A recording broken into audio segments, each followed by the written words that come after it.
What's your starting five? How about this one? Mild, hot, Cajun, barbecue, and teriyaki. It's the flavors of Mingua beef jerky, each one handmade from Ronnie Mingy's all-natural recipe using top-quality beef. That's what makes Mingua beef jerky stand out. Take it from me, Tom Leach. Pick up a package today, and if you don't see it, ask for it. And check them out online at minguabeefjerky.com. That's M-I-N-G-U-A beefjerky.com. And go there today to see their newest product, Mingua beef jerky meat sticks in mild, hot, or honey barbecue. At White, Greer, and Maggard Orthodontics, we believe that greatness is in the details.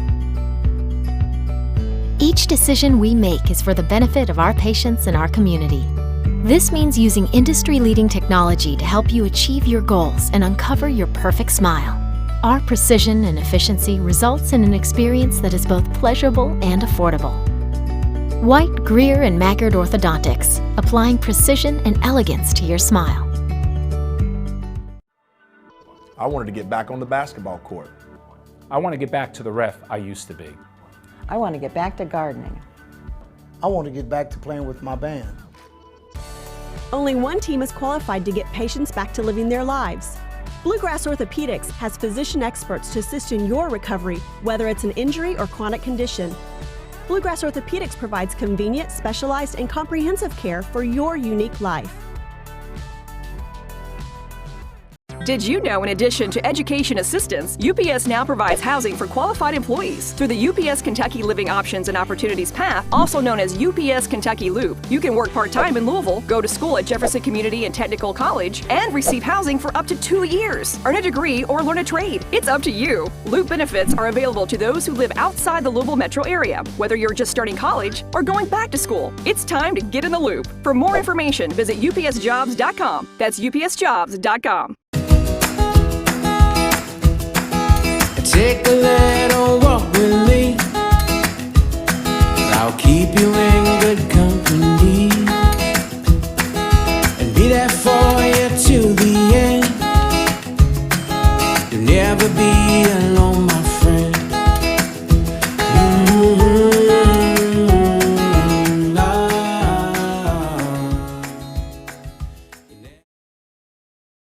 Hi, this is Gary Ball for Crown Trophy of Lexington. Crown Trophy offers youth sports awards, corporate awards.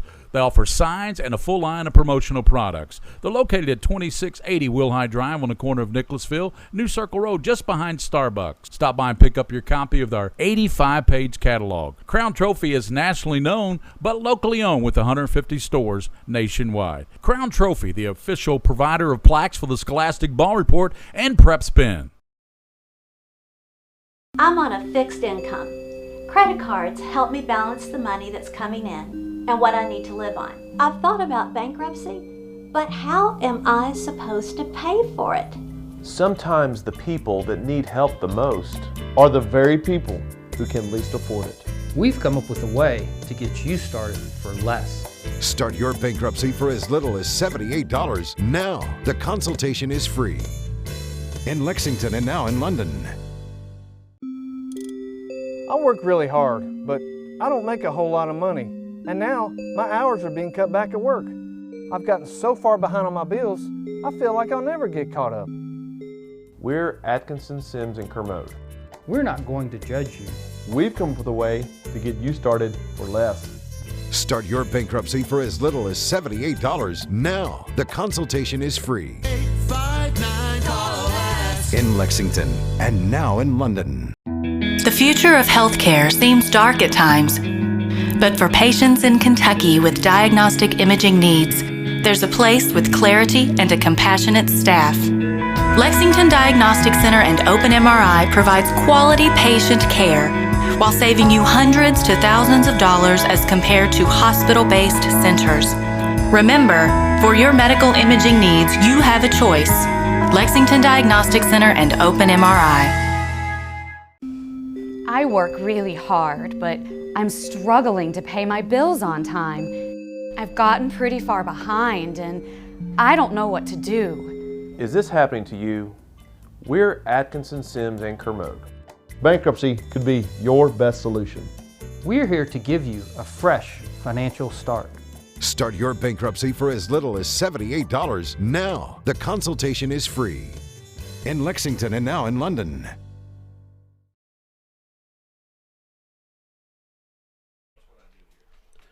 Well, good evening, everyone, and welcome to Jake Bell Stadium here for high school football here. Henry Clay taking on Tates Creek in the first game tonight. Later on, it'll be Lafayette as they will battle Bryan Station. And Coach Mike Meehan joins me here with William Warfield on PrepSpin, and we're set for high school football. We kick off the 2018 season with a doubleheader, 4 big teams here in the city of Lexington, Coach, and we're going to take a look at them here tonight. Tates Creek sort of in their backfield. They lost Warner, the really good running back last year, but they've got Bosley back. They've got Doobie back at quarterback. So what do you expect out of Tates Creek's offense? I'll tell you what, I've heard good things about their preparation and what they're trying to do this year. Through the grapevine, they weren't very happy with their season last year, and they felt like they could have gone a lot further. And I think really with Doobie at quarterback with some experience, I'm really interested in watching him tonight, watching his feet, watching how he handles the pressure. It's going to be a really good game.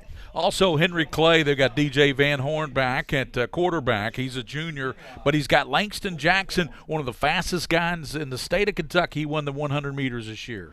You tell you what, they have 2 speeds. Well, they've got more than 2. Yeah. But these guys play offense and defense both. So you're going to look for people for both Jacksons handling the football on both sides of the ball, either with an interception or catches. And DJ Van Horn is the son of Darren Van Horn, the boxer. Remember him? Oh, yes, absolutely. Olympic boxer, so he's the son of Darren Van Horn. It's Henry Clay and Tates Creek. Henry Clay last year, Coach, they started off a little slow, played a killer schedule, and then they won 6 out of their last 7 ball games, put together a pretty good string there. Yeah, I think that was really a wake-up call for them. They really I saw some interviews with some of their players this year, Gary, and they're basically saying, we're going to come back ready this year. We can't handle that. We can't lose 3 games in a row and expect to really get going in the season again. We're going to start early. This is the Mingua Beef Jerky Bowl from Henry Clay High School, brought to you by White Greer Maggard, our title sponsor, Crown Trophies, Bluegrass Orthopedics, also Asle, Atkinson, Sims, and Kermold, Law Offices, UPS, the Kentucky Loop, Whitaker Bank, Sutherland Chevrolet, Rafferty's. Roberts Insurance will bring you the halftime report that Coach Meehan will have for you tonight. In our halftime report, we'll have the UFOs, and you got a special edition this year. Yeah, we have a special edition. What we're going to try to do is we're going to try to take a rule, because sometimes people get a little bit confused. One of the things that confuses a lot of people, Gary, is the rules for pro, college, and high school are different in a lot of cases. Mm-hmm. So we're going to try to address the high school rules. We're going to take a break. When we come back, we'll give you the starting lineups for Henry Clay and Tates Creek, and we're just about set for kickoff here at Henry Clay High School. Sam Simpson, the dean of high school coaches here in Lexington. 22 years now, Coach? 22 years, I believe. Came about 1992, I believe, maybe 93. Just a great guy, really good football coach, good football mind. We'll be back after this on PrepSpin.com.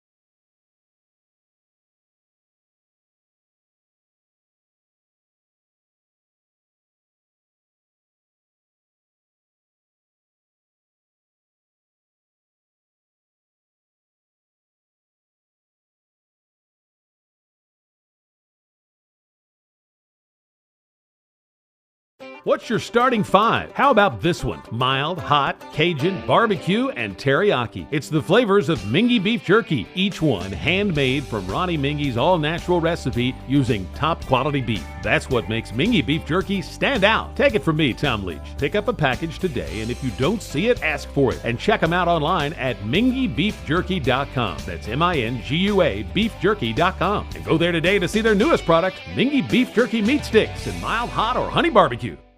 At White, Greer, and Maggard Orthodontics, we believe that greatness is in the details. Each decision we make is for the benefit of our patients and our community. This means using industry-leading technology to help you achieve your goals and uncover your perfect smile. Our precision and efficiency results in an experience that is both pleasurable and affordable. White, Greer, and Maggard Orthodontics, applying precision and elegance to your smile.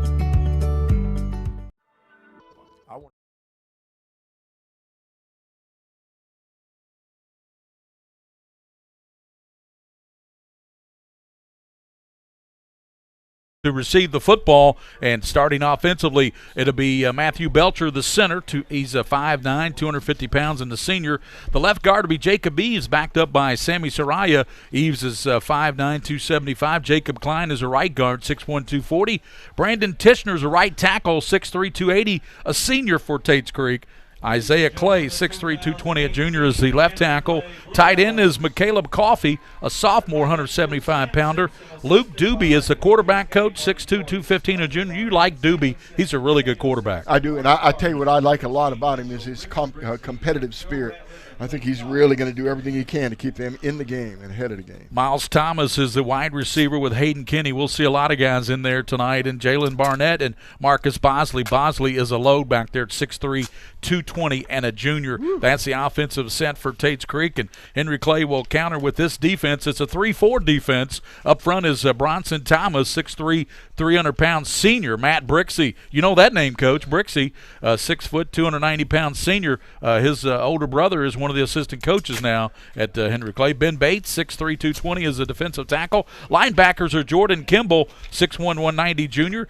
Dorian Harden is a middle linebacker. He's 6 foot, 215 pounds. It's Cameron Maynard, a linebacker. Chris Dabney, the Jackson kid. Langston is a corner, along with Bryce Higgins, and Nate Steiner's a safety, along with Raymond Jackson. We're just about set for the kick, and this young man kicking, Graham Wald, is one of the best kickers in the state, if not the country, Coach. Well, see, that's the thing. Last year, we saw a lot of games that were won and lost by kickers. I thought the kickers basically were pretty weak last year in Kentucky. Keyshawn Harrell and Coffey back deep. Here's the kick. And to the it'll be back in the end zone. He sails it in the back. It'll be a touchback for Tates Creek. So the Commodores will start the football season, and let's see what they've got for us. And they got a new coach this year. It's John Smith, and he was the defensive coordinator, and all he did the last 2 years was shut out Henry Clay. Yeah, right. I think it's two or 3 years in a row, right? Exactly. Oh, man, I tell you what, he's taken over the head coaching job. Guys like him deserve the job. They didn't have to go out looking for somebody in the state. They took somebody from their own staff, and I really congratulate him. So Luke Doobie will lead the offense for Tates Creek in the white tonight, and the Commodores open up. They've got Marcus Bosley. You see Big Bosley in the backfield, triple receivers to the bottom, a single receiver out to the top for Doobie. Doobie fakes now, pass over, and it's caught. It's caught up to the 35, stumbles to the 37-yard line, and it was Coffey, McCaleb Coffey, with the reception, and he's going to pick up a good yardage on that one, Coach. It was a nice play, and they spread them out. They put trips to the right side and a wide receiver to the left side, spread the field horizontally so they can get the vertical game going, find those little holes in the defense. Wow, they picked up about 13 yards on that one and a first down. They haven't moved the chains yet because pickup of 19 yards. Now they're going to move the chains. So Tates Creek on their first play from 2018 scrimmage, they pick up 19 yards. Good job. That was basically set up by the formation. An excellent job of play calling by the coaches. It took secondary work there by Henry Clay to stop them. I think Jackson and Higgins helped out on that. It's a 1st and 10 up near the 40-yard line for the Commodores of Tates Creek High School. Doobie with triple receivers to the bottom. Long count, takes a snap, Doobie looking, steps up, and he's going to fire downfield, and it's incomplete. Trying to go downfield, and it was incomplete. The intended receiver was Keyshawn Herron. He went up for it, Coach, but he couldn't quite come down with that. The ball was thrown a little high. I think Doobie a little bit nervous. You know, first 2 plays of the game. He's 1 for 2. That first completion. It was a good job. Got a little nervous that time. Overthrew him. The ball sailed on him a little bit. That usually is for something going on in his feet. A little step too short, maybe. He had time, Coach, after he stepped up in the pocket there to Doobie, and he found time. And now he's got triple receivers, same formation, wide out to the top, and we're going to have play's going to be blown dead and whistle on the play, and it's going to be encroachment. Encroachment against Tates Creek. Now, we're going to talk about that. That is one of the rules we're going to start off with at halftime. There is no more offsides. It's always encroachment, and we'll explain that. 2nd down and 15 for the Commodores, opening up the ball game against Henry Clay Blue Devils. And in the backfield, Doobie's got slot to his left is Marcus Bosley. Bosley in motion, a little screen pass to Bosley, 35. Bosley stiff arms a man, 40, but a good tackle over there on the far side of the field, and that was a nice stop over there, and that was turned in by Harden, Dorian Harden, the middle linebacker. It's a nice job of coming up, making a really secure tackle.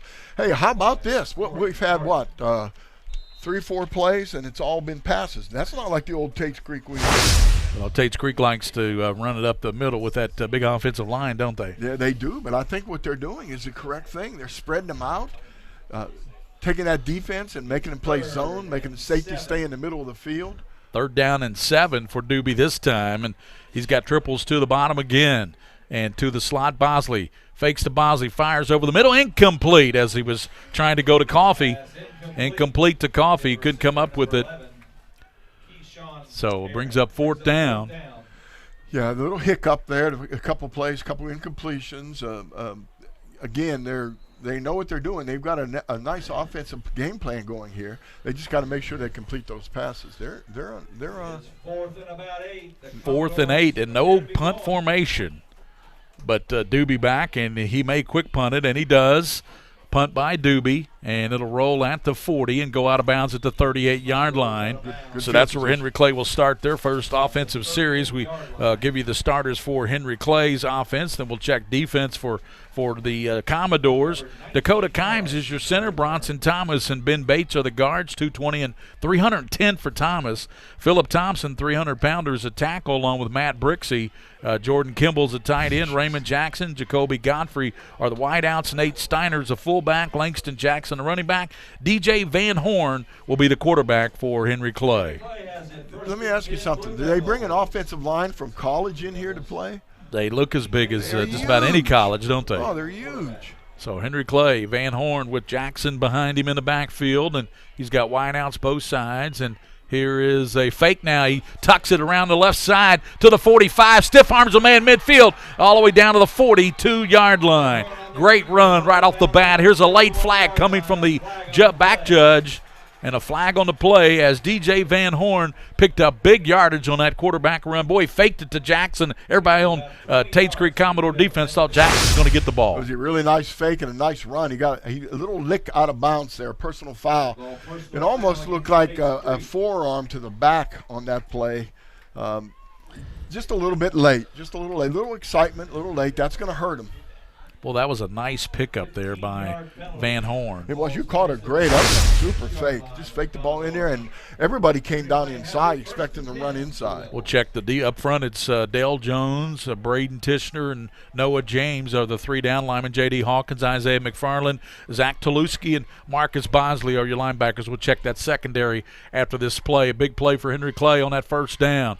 And Horn gives to Jackson right side, bursting in there and hits a pile and knocked backwards at the 28-yard line. Picks up about 4 or 5 yards on the run there by Jackson. Now, Jackson is so quick from his stance. Take a look at him. Next time he carries the ball, watch how fast he leaves the stance and gets to the line of scrimmage. These linebackers are a lot of pressure on linebackers for Tates Creek. The big lineman, defensive lineman, can hold the line of scrimmage, but those linebackers had to get up there quick, fill the hole, and make the tackle. J.D. Hawkins made the stop for the defense for the Commodores, and now we'll have wideouts both sides. Godfrey's out to the bottom, out there with Raymond Jackson. Here's a give to Jackson in the middle. Ball comes out of there, and let's see who has the ball. And it went right into the hands of a Tates Creek player. I saw Hawkins kind of bobble the ball, and he must have came up with it. Yeah, he did. He bobbled it and bounced it right into a Tates Creek player, right into his hands. Really unopportune time to have a fumble like that. We got it. Who recovered? That was a good play. They tried to bust up the middle, try to get it in the yardage. Coach, it was Hawkins who recovered, the man I was talking about. So Hawkins got it. So the first turnover of the game. You got a gift, Gary. Yeah, the first turnover game's a big one because it gives Tates Creek the ball back. And Henry Clay was on the march that time. A little late to kind of give there by the quarterback, and that's what I think caused the fumble by Jackson. Luke Doobie now will survey the offense at the 18-yard line. 1st down and 10. Triple receivers out to the bottom. Doobie back to pass. No pressure. Steps up. Looks, pumps, fakes, and it's caught down up at the 33-yard line. Very nice job. Really nice. Keyshawn Herron with the catch. And Nate Steiner there making the play for Henry Clay's defense. Let's give Kent Philippi, the PA announcer, some kudos here in the press box because he's helping us with the tackles. Yeah, he's right on it right away, and that helps. Yeah, heck, absolutely. He's got a spotter over there. And he can sing. That's right, and he can sing good. 32-yard line, 1st and 10 for the Commodores. Doobie waiting for the Barnett's in the backfield now. He gives to Barnett, right side, and he's hit. Knocked backwards, very little gain as Jalen Barnett, the ball carrier that time. He got very little yardage. Yeah, they tried something a little bit different that time in formation. They had wide out to the left side, to the right side. They had it wide out, but they had a tight slot, and that tight slot they were using as a blocker. I don't think it fooled Henry Clay because those guys just scraped right to the play. Yeah, Cameron Maynard helped out on the stop for the Henry Clay defense. Maynard helped out. It's 2nd down at about 8. The officials in tonight's game, John Smoot is the referee, umpires Johnny Graham, Bernie Jenkins, the head linesman, line judges Lamar Ross. Eddie Miller, our good friend, is the back judge. Eddie Miller's got a job tonight running with these fastest guys in the state. He's going to have to keep up with those guys. Oh, really? Bosley gets the fake, and he rolls around. Here's the quarterback, Doobie, and after he faked it to Bosley, and he's going to be slammed out at about the 36-yard line. Lamar Jackson over there to get him. Yeah, I like that call by the official, actually, by the referee and the back judge. All the officials came up and allowed that play out of bounds because it was a momentum play. It wasn't one of those hits out of bounds that we hear so much about. 3rd down and about 5, Coach, at the 37. They've got to get to the 42 for a 1st down. What do you call here if you're the Commodores? Well, they've been having a really good luck throwing the football. So they might spread. Let's see if they spread the field again. Oh, yeah, bunch trips over here, a little bunch trips action. They might go backside on this play. Got wide out to the top 2. That's Miles Thomas. Yep, went backside. There's a pass to Thomas, and he's close to the 1st down marker. I think he got it. Miles Thomas. There's a reason he's the son of Lamar Thomas, the former NFL player. That kid's got hands, and he's got a good reception there, Miles Thomas. Not a good spot, though, bud. 1st down. Ooh, that was close. Yeah, what they did was they ran a bunch trips on this side. Normally bunch trips, you have a lot of action between the receivers, but they left the one-on-one coverage on the backside. That's why I said they're going to look backside, and he did right away. Doobie looks pretty comfortable back there in the pocket, doesn't he? Nice size, kid. Doobie gives to Bosley into the line, and Bosley rams it up to about the 44-yard line. And Bosley, the ball carrier. It's tough to run against this big defensive line and Henry Clay. You know, you're going to have to take what you can get on those and maybe try to break one periodically. Well-coached defense by Henry Clay, too, by the way.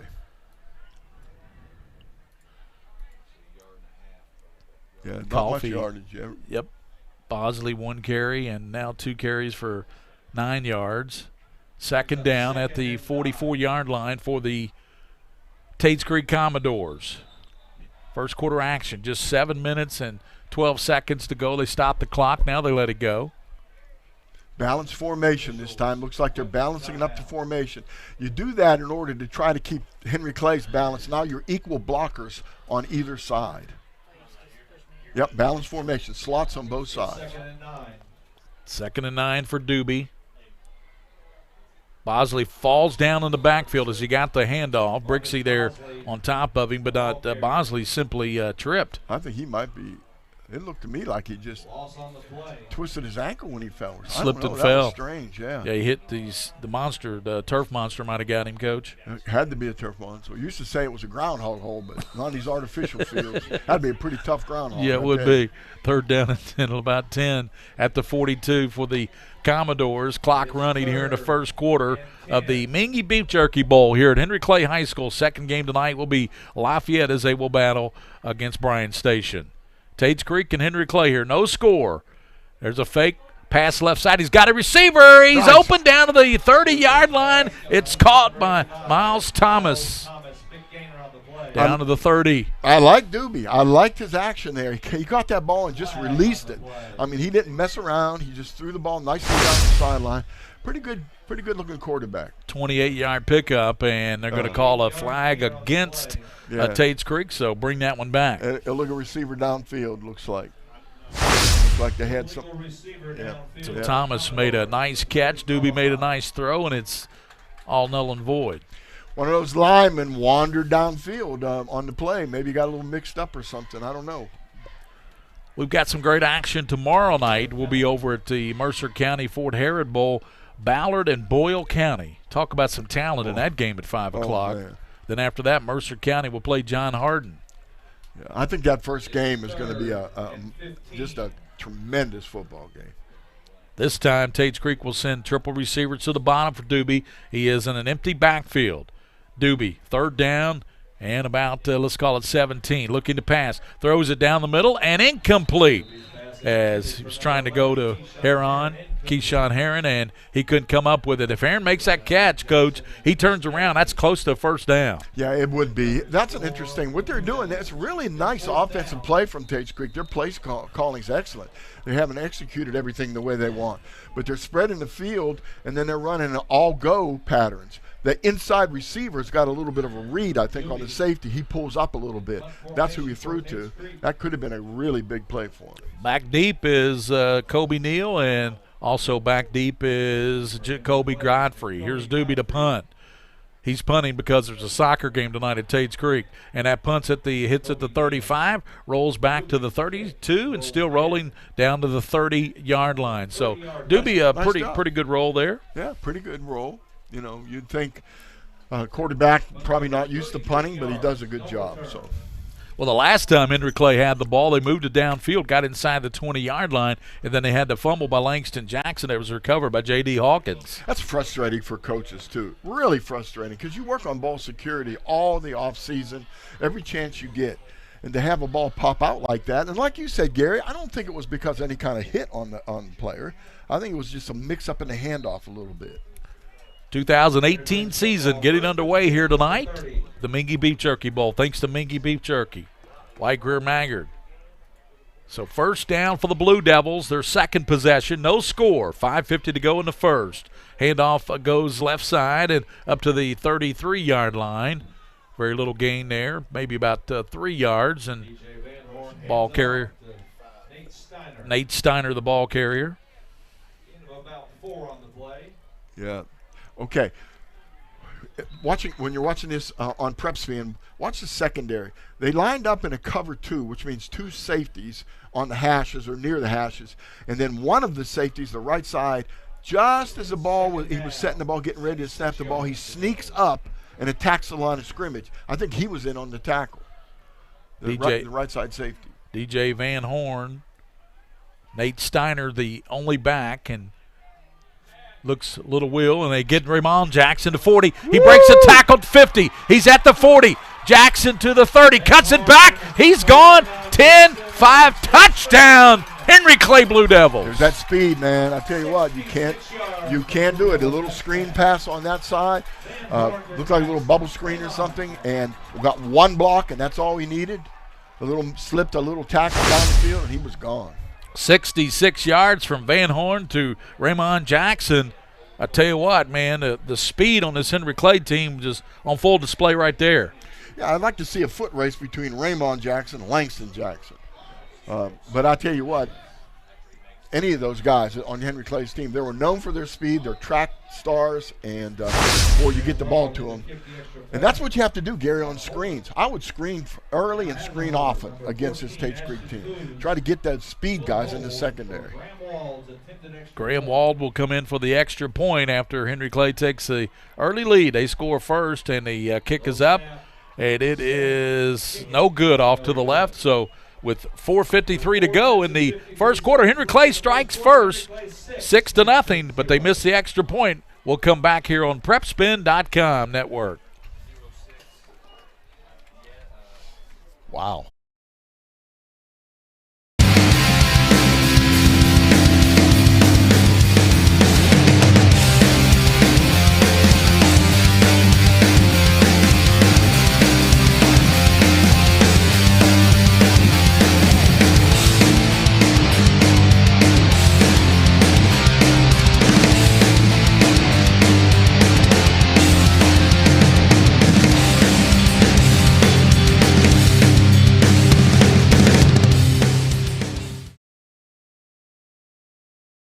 To get back on the basketball court.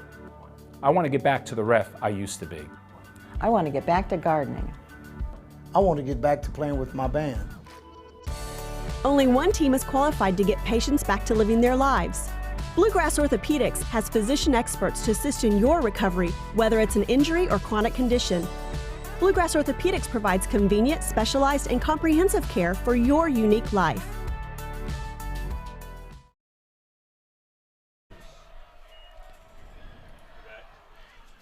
Here's the kick by Wald, and it goes over the head of Coffee in the back of the end zone. So that's 2 kickoffs by Graham Wald. You know, he went to a national kicking and punting thing this summer, 3rd in the nation. That's amazing. That's really good. Kickoffs, kicks, field goals, and extra points. It's 6-0. Henry Clay struck first there as Van Horn hooked up with Langston Jackson, and he took it 66 yards, Coach. 66 it was Raymond Jackson. And he was gone. Yeah, it was Raymond Jackson. Yeah, it was the other Jackson. The other Jackson. One of the Jackson brothers. No, they're not related at all. Not related. Here's Doobie now from the 20-yard line, and he gives into the gut and up to the 25-yard line. I believe that was the ball carrier that time for Tates Creek was William McGee.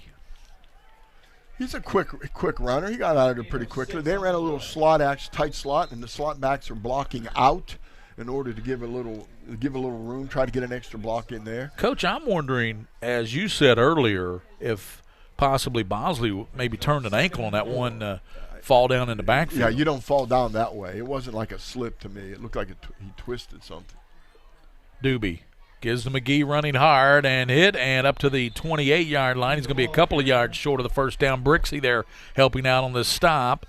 And also Ben Bates, 6'3", 220 senior. Bates is a big kid, 6'3", 220, and a good football player. Well, I tell you what, I'm watching that defensive line for Henry Clay, and Tates Creek is not moving them. They're not moving them at all. Well, that's why they only got a couple yards on that run then, because if you don't get any push downfield. But spread your splits a little bit and run some trap. Maybe I bet Tates Creek's got some good traps in their scheme. 3rd down, and there's a flag. I think over on the far side in front of Tates Creek's bench, I think Miles Thomas took off a little bit too soon. Probably took off a little early. Let's see. Dead ball, false start. Yeah, false start. You're right. He jumped early. Looking at the numbers here early on, Doobie is 4 for 7, 46 yards, whereas Van Horn is 1 for 1. He has a touchdown pass to, of course, Jackson. And a couple of those passes he threw. Wait a minute. There we go again. There, another penalty. Long comp by Tates Creek, really causing them problems. Drew him off sides, Coach, is what they did with that Doobie inflection. Boy, I tell you, you got him. Drew him off sides, so that will be 3rd down instead of 8. It'll be about 3 now, so a little more workable situation here for the Tates Creek Commodores. They're under John Smith this year, defensive coordinator the last 2 years at Tates Creek, and Antoine Sims got a promotion as a sergeant, so he stepped down as a head coach, and now in steps John Smith. Yeah, he's serving in a different capacity. That's now, right. So that's fine. And now what? The Whitecaps going to call time again. It's a clock issue, I believe. Yep, there we go. 3 minutes 19 in the first quarter. Henry Clay on top, 6-0, leading Tates Creek. If you're just tuning in here on PrepSpin, Gary Ball with Mike Mee and William Warfield. Faked in the middle, throw over, and it's caught in a first down. What a great job there by Doobie as he finds his receiver over there, and that's going to be J.D. Hawkins. And Hawkins made a nice catch and just stepped and just fell down for the first down at the 33. I would doubt if that wasn't a hot read because he got rid of that ball right away like he knew exactly what was going on. That might have been a hot read. Well, that's what we call for the quarterback. You teach what's called grip and rip. You don't look for the seams. You don't care about the strings. You just grab it and throw it. Doobie waiting for the snap. Out to the top, looks over the left, and it's caught into the open space up to the 45, 46-yard line. Nice catch up there. And I believe that was Keyshawn Herron again. No, that was not. That was McCaleb Coffey with the catch. Coffey with a nice catch there. Little quick release off the line of scrimmage. Henry Clay, watch see what kind of coaching we get here from the Henry Clay defense. They're going to have to concern themselves with those plays now. They're going to have to slide those linebackers a little bit outside or walk one of the safeties up a little bit. We'll see. You know, Coffee there in the slot right now, he's only a sophomore, Coach, who just had to catch last time, and he splits out to the top. At first down at the 46-yard line. Doobie, pass again, and it's incomplete. Tries to go out there, and that was Coffee again. They put him in the slot, and the defensive end for Henry Clay is not walking out to take away that play. He doesn't have to be a pass defender. He just has to get out there and become an interceptor. You know, the quarterback's going to recognize who the interceptor is. Yep. And he's going to say, uh-oh, that guy can step in front of the play and make the interception. I can't go there. Then he can walk back in when the ball snaps. Coffee should have had the ball. He should have caught it. It was right in his hands, right in his numbers. And we got wideouts to the top. Doobie gives to Bosley inside. Bosley cuts it back midfield, diving down, hard running down to the 48 for the big fella. That's a good play right there. That's a real good play. He's a load to bring down, too. Oh, Bosley's father played 6 years in the NFL for the Cleveland Browns. Yes. And Bosley is 6'3", 230. Yeah, that's a heck of a running back. I tell you what, that's tall for a big, 230-pound back, too. Yeah, he got it down to the 49. Third down for the Tates Creek Commodores. Big down. This is a big down. 3rd and 5. At the 49 in Henry Clay territory. Doobie gives now into the line, and then McGee knocked backwards and hit hard there. Coming in to make the stop, Raymond Jackson. Uh-oh. Here comes a late flag. Very late. Late penalty marker.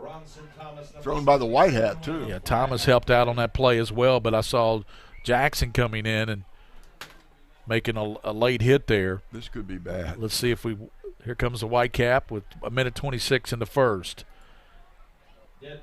Dead ball against Henry Clay. Offsetting, so. A little push and shove going on. That's okay. That's a Tates Creek's advantage because they did not have the first down. So they go back to 3rd down. Right, so they won't run that play again. Right. And I'm curious as why they ran that play. I mean, he's having a lot of luck throwing the football, especially short passes for first downs. Yeah, you say that, Coach, and right now Doobie is 6 of 10, 64 yards. Yeah, he's putting the ball in there. So it is 4th down. They do lose a down there. So Doobie probably quick punt here, Coach? I don't know. So 4th down. Waiting for this snap. The 49. Blitz coming from the other side, from the backside. Doobie sees that, looks over toward his bench. And there's offside. They draw him offside. So good job by Tates Creek. They just bided their time, Coach. Yeah. And that was good heads-up play there by Doobie. Just biding his time, looking over at the sideline, and then drew him offside. It's a long count 2 times in a row. And I'll tell you what, I credit the offensive line for Tates Creek. And the offense, that's a great job of showing discipline. Super job of showing discipline. So that should be a first down for the Commodores, and they'll have first down with 1:12 to go in this first quarter.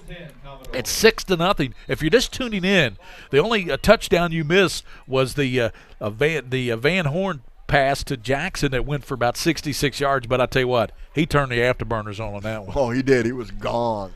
He has another gear, and he turned that gear on at about the 40-yard line.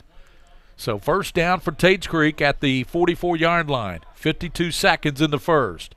Doobie in the quarterback and waiting for the snap. Hand fakes, looks to throw, throws it deep downfield. Some contact down there, and no call at the 15-yard line. So it'll be second down. I think that was the only error I've seen Doobie's throw so far. He saw that backside receiver by himself out there, but he didn't realize that the safety never moved over. The safety, normally you would think he would come to this side of the field because there were trips over here. But instead, the safety cheated to that side. He was right there to help on the play. Second down and 10.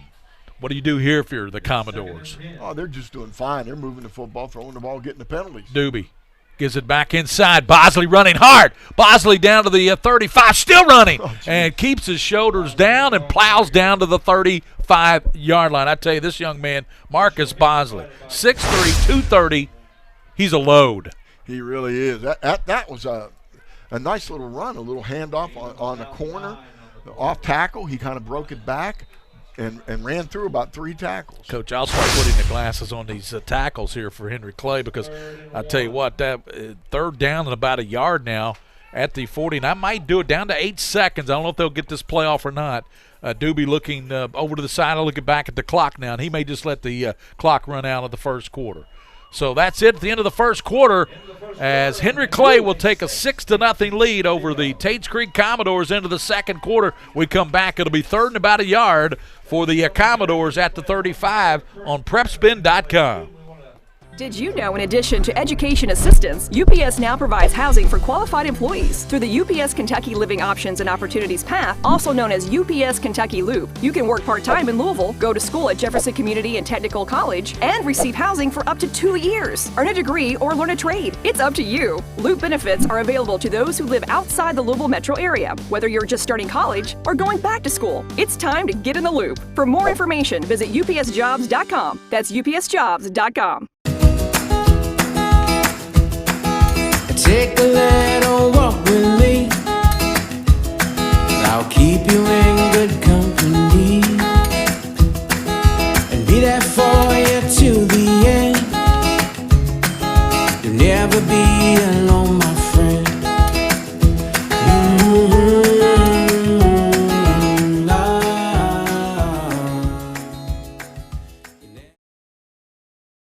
Hi, this is Gary Ball for Crown Trophy of Lexington. Crown Trophy offers youth sports awards, corporate awards.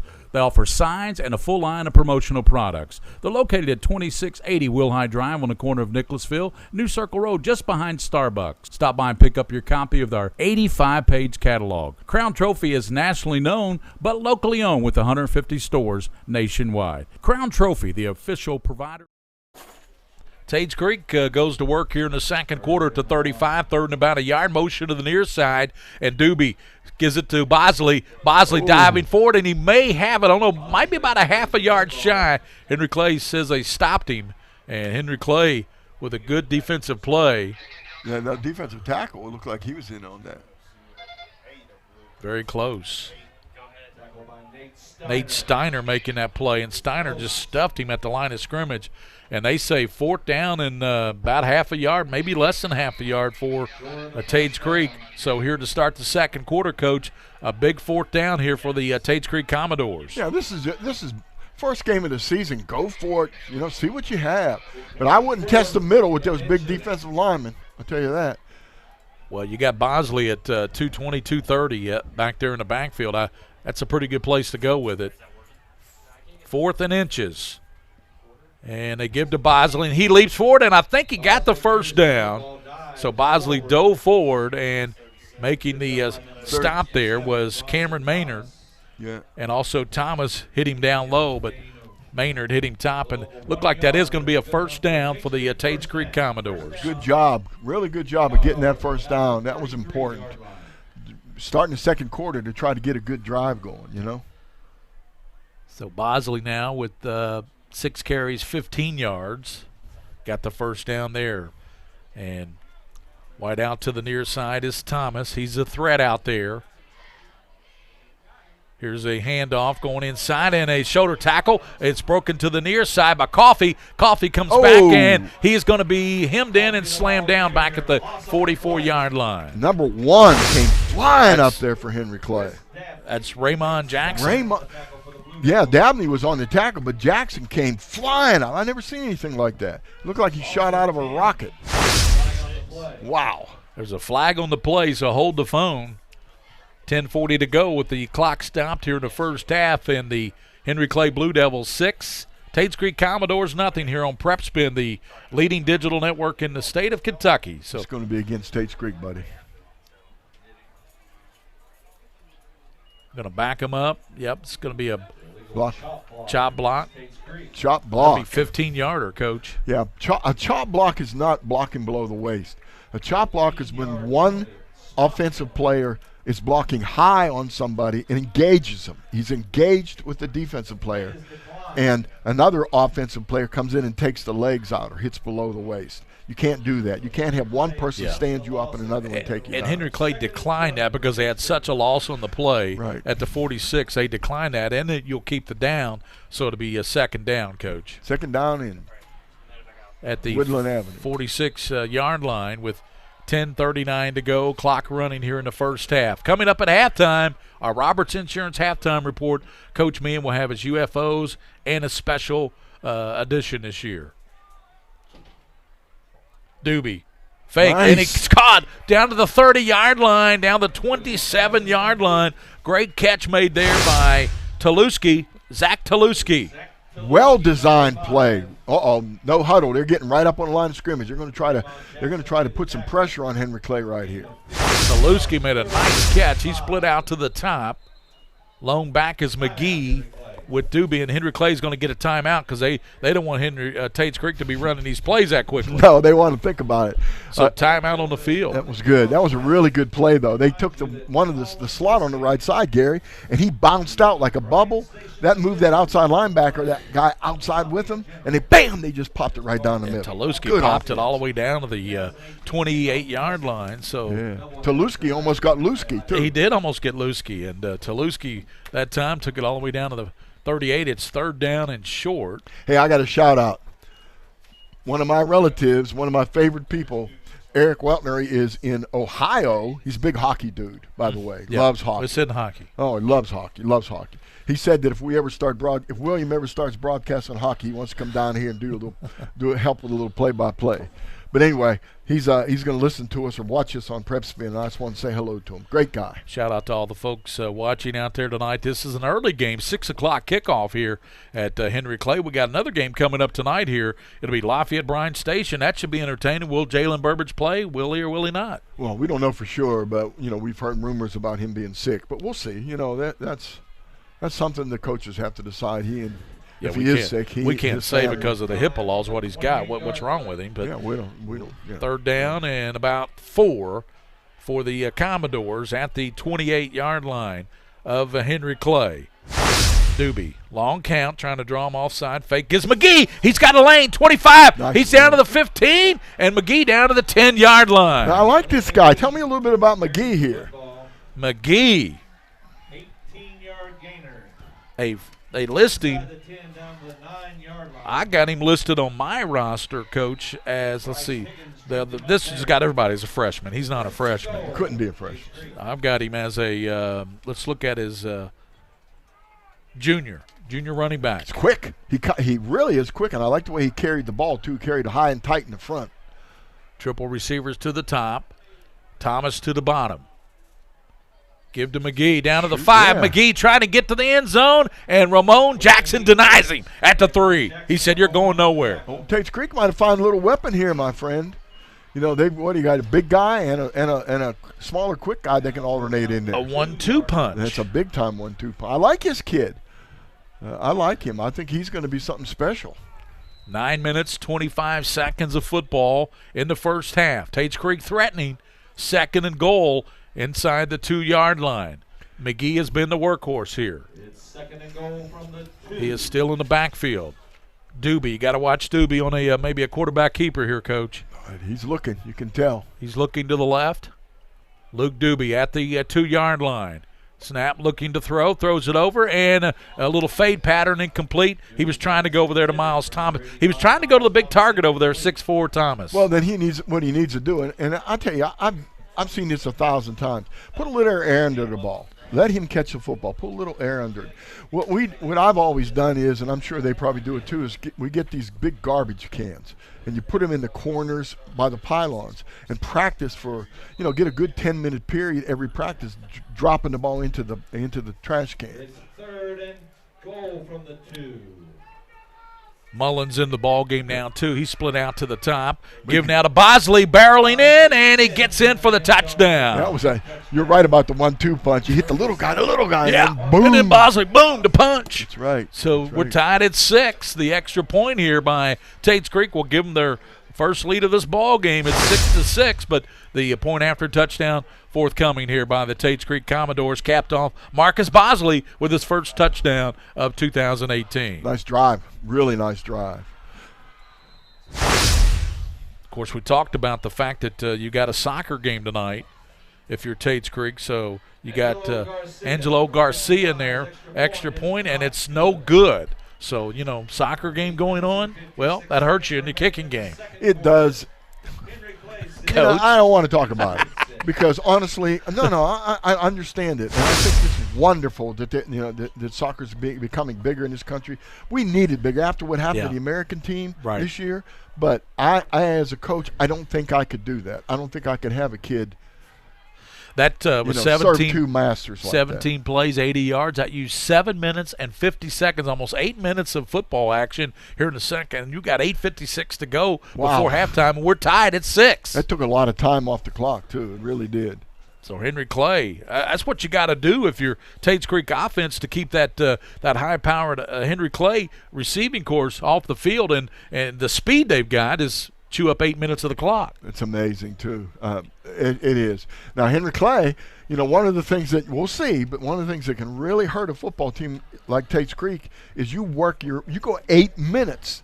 You drive the ball, great plays, and you score, and then Henry Clay scores on a 66-yard play. Coach, an absolute beautiful night for high school football. Who would have thought it about today, early this morning, it was thundering, storming all over Lexington, and now it's just beautiful out here tonight for high school football. It's Henry awesome. Clay, Tates Creek, and later on tonight we got another good one, Bryan Station. They will take on Lafayette. I'm looking forward to seeing that Lafayette team this year and Bryan Station. And then tomorrow night, Ballard and Boyle and Mercer County John Hart. Boy, we got some big football here on the PrepSpin Network. Well, we may pay for it tomorrow night with the weather, though.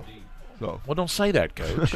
Here's the kick. It bobbles around, and Jackson watches it just go out of bounds down at about the 15-yard line. So that's where, let's see where, as Tates Creek's trying to mix it up, and a player shoving his own teammate. Get over to the sideline, he's telling him. Yeah, there was a little chicken fight going on. We used to call that chicken fight. Nobody was getting anything going. They were just pushing each other with their hands and their arms. Is it now a chicken fight? Is that different than, a rooster fight? Well, it's probably is. I don't mean chicken in the derogatory term of being afraid. But I mean, it's just like two chickens standing up there pushing against each other. Pecking at each other. Yeah. So Henry Clay waiting for the call here, and the officials are going to make the call. Somebody touched the ball is what CJ with WL Stats is telling us. So somebody touched the ball. Let's see where they marched to that. It's great having WL Stats here with us. We got the monitor in front of us, Coach. We can tell you that right now Doobie is 8 of 14. Van Horn 1 of 1, the 66 touchdown, and we got Willie McGee with 5 carries, 34 yards. Bosley 7-17 and a touchdown. Stats are pretty even as far as that goes. 8:56 to go here in the first half. We want to thank all of our sponsors again: Mingua Beef Jerky, White Greer Maggard, Crown Trophy, Bluegrass Orthopedics, Atkinson Sims and Kermode, UPS Kentucky Loop. Thanks to the UPS folks with the Kentucky Loop, Whitaker Bank, Sutherland Chevrolet, Rafferty's, Roberts Insurance, and Lexington Diagnostic Center. Yeah, they're waving the flag off. It's not a penalty. It was a first touch situation. Somebody touched the ball, exactly. Yeah, the so first guy on the offensive team, the first guy that touches it, the ball's dead right there. It's not a penalty. So they say at the 10-yard line, that's where Henry Clay will go to work offensively. They got their job cut out for him here now. Van Horn gives to Jackson. Jackson running hard. Jackson to 20 and 21-yard line. First down for Langston Jackson, the 5'10", 170 senior. Woo! Just a lot of speed. Speed to burn here. You'd think he almost broke that one, too. He's a danger every time he touches the ball. Yeah, there was a little bend play. I wish I could see the replay to see if the guards trapped that play, but if it was a trap, it was an excellent play because he bent it back to the backside. And Ramon Jackson is out here to the near side. You got to watch him with all that speed. Godfrey's slot to the left side, and the quarterback Van Horn. Van Horn back to pass. Van Horn steps, throws, and it's caught by Jackson to the 45. He's gone. Jackson, He's gone. midfield, gets a block. He's at the 40. He's being chased by one man, the 30, the 10. They're not going to catch him. Touchdown. The only man that had a chance on him that time was Elliott Bryant, number 9 for Tates Creek, and Bryant had an angle on him, but Jackson said, nope, not going to catch me. Yeah, Jackson took care of that angle. Just took, he ate that angle up is what he did. Really nice job. That's what they have to do. Get the ball. Your playmakers, get them in the open field. Unbelievable. Really good play. We'll check the yardage on that for you after this kick. That would 78-yard pass from Van Horn. He's got a 66-yard pass to the same target, Raymond Jackson, and now a 78-yard pass. I made a statement to you right before the end of that, right when after the kick there, before the kickoff. That's demoralizing to a defense. Your offense drives the ball, takes 8 minutes to score. Yeah. The other team does it in 30 seconds with seconds. with a 70-some yard play. Wald's kick is up, and it is good. The snap was bobbled there, but they got it down somehow, and he nailed it through. So 8:15 to go here before halftime, and the Henry Clay Blue Devils on a 78-yard strike from Van Horn to Jackson again. Second time they've struck tonight. They lead Tates Creek 13-6 here on PrepSpin.com.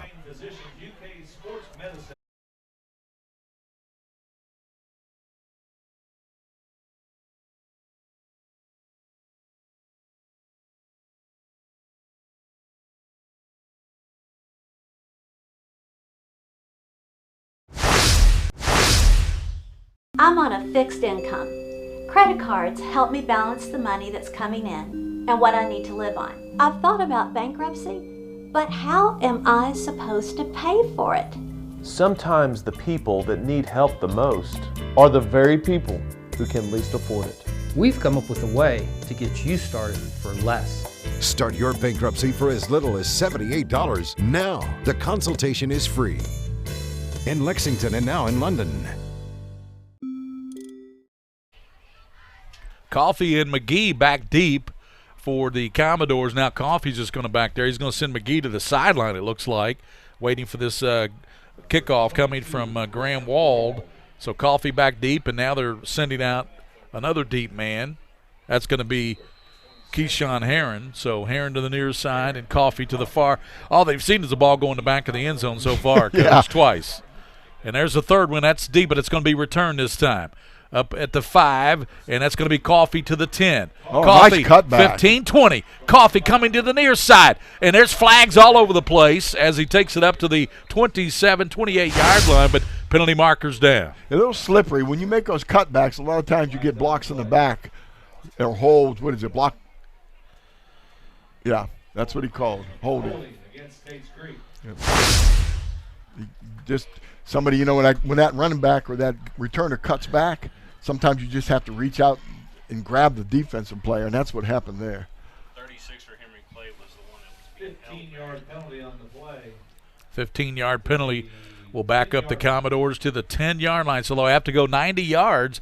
Remember the last time they had the ball, they chewed up 7 minutes and 50 seconds. So if they chew that up here, it'll be almost halftime. So the Commodores going to work, and they did it last time with McGee and Bosley capped it off, that 1-2 punch we talked about. Yeah, I like that. That was a really good job of alternating those gentlemen in there to get that kind of action that puts the pressure on the defense. This time Bosley is the back, and he's back there with Doobie. Doobie sends triple receivers to the bottom, looks out that way, and he's got a receiver out to the top. Doobie gives to Bosley in the middle. Bosley running hard up to about the 15, 16-yard line. Good job, Bosley. And making a stop, Trinity McDaniel helping out there on the play, a 6 foot, 185-pound senior. That was a pretty good job of making a tackle against the big man. But again, Bosley does a great job of keeping low and keeping his, keeping his shoulders over his knees and getting down there into the line of scrimmage. His father was an NFL lineman for 6 years with the Cleveland Browns. Yeah. So he probably blocks out there in the backyard for Bosley, doesn't he? I would think so. 2nd down and 4. 7:27 to go here in the first half. 13-6 Henry Clay. Doobie passes, and it looks like it's deflected at the line as he threw it over to the far side. Yeah, it was deflected. hit off a defensive player's hand and bounced high. So that puts him in the hole a little bit here. 3rd and what, 4? Yeah, it looked like Crosby might have got a hand on that one, Coach. Robert, a 6'3". That's why he got a hand on it. He's 6'3". Put that big hand up there and knocked it down. 3rd down, and Tates Creek with 7:22. They've only chewed at 8:08 when they got this ball, Coach. 8 minutes, 8 seconds, and they've only chewed about 40 seconds off that clock. Triple set to the left. Doobie stepping up, and he's in trouble, and he's going to be sacked. Put the ball away, Mr. Doobie. Live another day. Don't be holding it out there like that. Somebody get a hold of that ball and knock it loose. Looked like Kimball got him, the 190-pound junior. That brings up 4th down, and Tates Creek will have to punt. I tell you, it's dangerously slowly maybe getting out of way here for Tates Creek out of hand, because Henry Clay, they take anything back here, Coach. They've already got a 13-6 lead. They can have a 2-touchdown lead here in a hurry. Well, the whole point is that they've got to play defense. Tates Creek has to play defense here, and they're known to be a good defensive team. So, with a defensive defensive-minded head coach. Yep. Looks like Henry Clay might try to put some pressure. Yep. Doobie punting from the end zone, and it's going to be at the 45-yard line to the 40 and running hard, and then tackled right there is going to be Kobe Neal.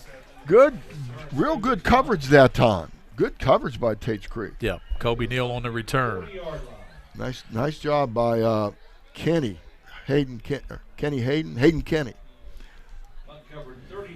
32-yard punt by Doobie at the 40-yard line. So Henry Clay goes to work there with the 13-6 lead.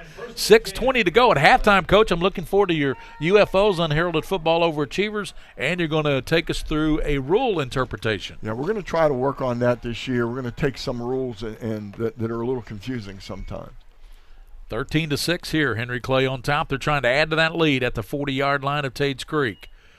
They give to Steiner. And he's down about the 36-yard line. Holding on at the bottom of the pile for Tates Creek. He hit up in there pretty hard. Yeah, Isaiah McFarland, the 220-pound middle linebacker, made that play. 2nd down and 6 at the 36. Tates Creek's going to have to really, they're going to have to really tighten it up here. Watch for those little traps and those little quick passes. Don't lose your patience, Henry Clay. Take what they're giving to you now.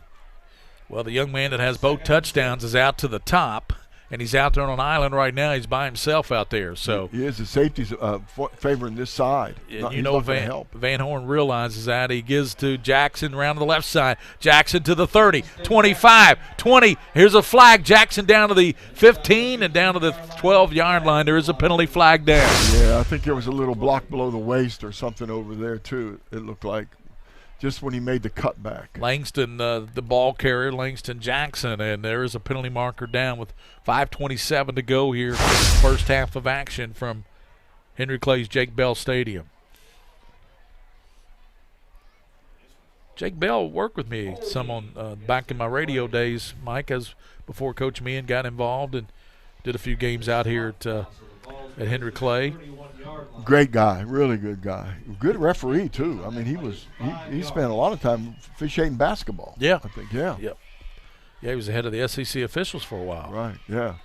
So that penalty moves them back, and it moves them back to the 31, where it is. They got 3rd down, is 2nd down. It should be 3rd and 1. Yeah. 5 minutes, 12 seconds. 2nd down. They get the down back. Langston Jackson in motion. Fake to Steiner. Pass out to Ramon Jackson. 1st down. And he takes it down to the 26-yard line. Excuse me. Woo. So I tell you, this Ramon Jackson, he is going to be fun to watch this year, Coach. He is. We'll see him next week over at the Bluegrass Bowl. And I tell you what, he is going to be fun to watch. Both of the Jacksons are, and they both play defense too. I like the pass. The object of that pass was to get the 1st down, to get the short yardage, and they got that. Threw it a little bit high, but Jackson made a great grab and kind of dodged that first tackler. Coming up later tonight, it'll be Bryan Station Lafayette, and then coming up tomorrow night at 5 o'clock Ballard and Boyle County, then Mercer County, John Hardin after that. First down, 4 minutes and 30 seconds to go in the first half, and there's going to be a penalty down. I think Tates Creek thought that Henry Clay jumped, and everybody pointing at everybody else. Yep, they did. You got the call, Henry Clay. Well, the pointing worked. Yeah. The big D lineman there, I believe that was Tishner. And a motion call. Or Dale Jones. First down, 1st and 15, Henry Clay. So moves it back to the 31, 1st and 15. Little false start by Henry Clay. 13-6 is your score. Henry Clay on top. 2 long touchdowns, one of 66, one of 78 to Raymond Jackson. You got to always know where he is out there. Left side, and he breaks a tackle. Van Horn running 30, 25, 20, and run out of bounds at the 15-yard line. He may have the first down. Great run there by DJ Van Horn, and he may have the first down. It was Elliott Bryan who ran him out of bounds there, William. Very interesting. Basically, Tates Creek, because Tates Creek took a shot at that time, a chance. They changed the zone to man-to-man. When they went man-to-man, that could put more pressure on the quarterback. Well, you can't. If you're going to have that extra man in there putting pressure on the quarterback, you got to make the tackle. And they kind of missed the tackle, turned him loose. First down at the 15-yard line for the Henry Clay Blue Devils. Out of Lexington. Give into the line, and Jackson hit and knocked down, loses his helmet, so it means. And making the play there was Noah James, the 5'10", 190-pound defensive end for Tates Creek, and lost the helmet. So I tell you what, you don't see Henry Clay give the ball to Ramon Jackson too much just out of the backfield. You usually see him give it to Steiner or Langston Jackson, but that time they gave it to Ramon Jackson. Right. Again, Tates Creek, man. Didn't fool anybody. Well, they're playing man-to-man again, and they're taking a chance that they're going to put pressure on the quarterback doing that. Ramon Jackson is to the near side. Twins out to the top. Another zone now. Steiner to the left of Van Horn. DJ, pump. Screen back to Jackson at the 15-10, and he's going to take it in. Touchdown. Third touchdown of the night for Raymond Jackson. Playing a little tunnel screen. You call that a tunnel screen. He kind of stepped back and came inside. Object as a hit him on the run, and then instead of continuing inside, he's going to turn upfield. With that kind of speed, Gary, shoot, that's a great play for them to run. So 19-6, and Henry Clay pushing that lead out, as I said, Coach. With 3:22 to go here in the first half, they can make it 20-6 here on this kick by Graham Wald, and holding will be Van Horn will hold. Here's the placement down. Kick is up, and it is good. So 20-6 with 3:22 to go. Henry Clay jumps out on top of Tates Creek, 20-6 here in the first half with 3:22 on PrepSpin.com. I work really hard, but I don't make a whole lot of money. And now my hours are being cut back at work. I've gotten so far behind on my bills, I feel like I'll never get caught up. We're Atkinson, Sims, and Kermode. We're not going to judge you. We've come up with a way to get you started for less. Start your bankruptcy for as little as $78 now. The consultation is free. 859 in Lexington and now in London. The future of healthcare seems dark at times, but for patients in Kentucky with diagnostic imaging needs, there's a place with clarity and a compassionate staff. Lexington Diagnostic Center and Open MRI provides quality patient care while saving you hundreds to thousands of dollars as compared to hospital-based centers. Remember, for your medical imaging needs, you have a choice. Lexington Diagnostic Center and Open MRI. Van Horn, by the way, 4 for 4, 165 yards and 3 touchdowns. That's amazing. All 3 to Raymond Jackson. That's amazing. Hey, real quickly, I'm over here watching. You know, we have this brilliant producer, William Warfield. Yeah. He is so brilliant that he heats his pizza on his equipment during the timeouts. He's got a piece of pizza on one of his pieces of equipment, and he's heating it up.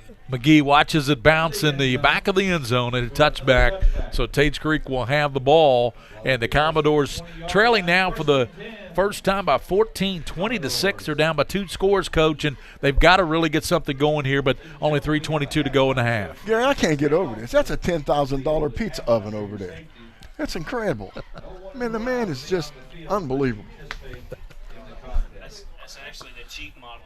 That's $2,500 $2,500 pizza warmer. So Tates Creek will take it at the 20-yard line, and let's see what they can do here with Luke Doobie. Doobie so far in the game, he is 8 of 15 for 70 yards. So Doobie takes a snap, gives up the middle, hit hard, and that's going to be Barnett. Jalen knocked in the backfield, and no gain, maybe about a yard loss in on the play. Cameron Maynard was in there, and Trinity McDaniel as well. So 2nd down and 12.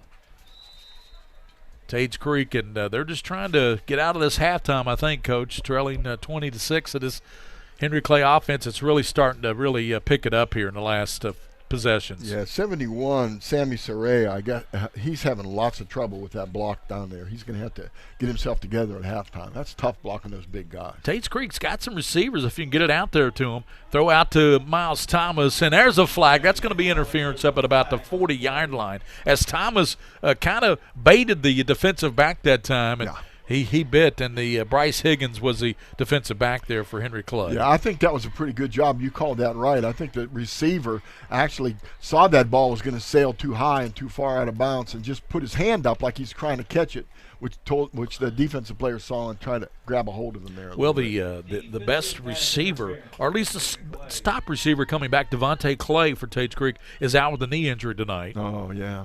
So he's out. And we saw him last year. Kenny is split out to the bottom, and also out there with Kenny is Sawyer Jackson. Now they're going to move the ball over to the far hash mark because it's a 1st down at the 33. Luke Doobie. He's got Bosley with him in the backfield now. Gives it to Bosley. Bosley up the middle. He's got some running room. Bosley 45 up to the 47, 48-yard line. A big 14-yard pickup by Marcus Bosley. You know, Gary, if Tates Creek could stop the big play by Henry Clay, if they could stop the big play, they've got the perfect offense to go here with the big guy running the middle. Quarterback's throwing the ball really well. Nice offense. It's just so hard to overcome those big plays by those speedsters. And guess who made the play? Ramon Jackson. Made the play defensively for Henry Clay. Saved that touchdown. See what Doobie has for us here with Bosley in the backfield. Fakes, fires, and he throws it incomplete over the far side. And I'm not sure he got a really good grip on that football. No, and also looked like one of the defenders for Henry Clay was coming in high with his hands up. Bosley tried to throw it under his hands. Quarterback Doobie tried to throw it under his hands a little bit. Remember a couple years ago they had Peyton Burke, the quarterback at Tates Creek? He was a good one. They've had good quarterbacks through the years. Yeah, they've had good quarterbacks, but they were mostly known as a running team under Coach Walton. Well, Warner was that great back last year. They had a 1,000-yard rusher and had a ton of touchdowns for Tates Creek. They won, 9-10 ball games last year? Yeah, but they were disappointed with 9 and 10 ball games. Yeah, they were disappointed with that loss in the playoffs. There's a pass high, and it's picked off. Steiner at the 40. Steiner the 30, 20, 15, 10, 5. Touchdown, Nate Steiner. That's Henry Clay right there. Play really good defense. Got your offense, get the big plays, play really good defense. That was not Doobie's fault. No. The ball was tipped. It was. It looked like it could have been caught, but, he threw it awful hard. Maybe that's the thing he needs to work on. 59-yard return by Nate Steiner. I like him. What's his year? What's Mr. Steiner? Steiner is a 5'8" senior, 160-pounder. Well, nice job. Really good job. So, Walled in with the kick again. And Henry Clay is, like I said on a couple possessions ago, threatening to blow this one open. Here's the kick by Wald, and it's up, and it is good. So Henry Clay now 27 Tates Creek 6, a minute 53 to go before halftime here at Jake Bell Stadium here on the campus of Lexington Henry Clay. Henry Clay trying to get out of the gate in a hurry this year and jump out to 1-0. They started out 0-3 last year against a brutal schedule. We'll be back on PrepSpin.com. I work really hard, but I'm struggling to pay my bills on time. I've gotten pretty far behind, and I don't know what to do. Is this happening to you? We're Atkinson, Sims, and Kermode. Bankruptcy could be your best solution. We're here to give you a fresh financial start. Start your bankruptcy for as little as $78 now. The consultation is free. In Lexington and now in London.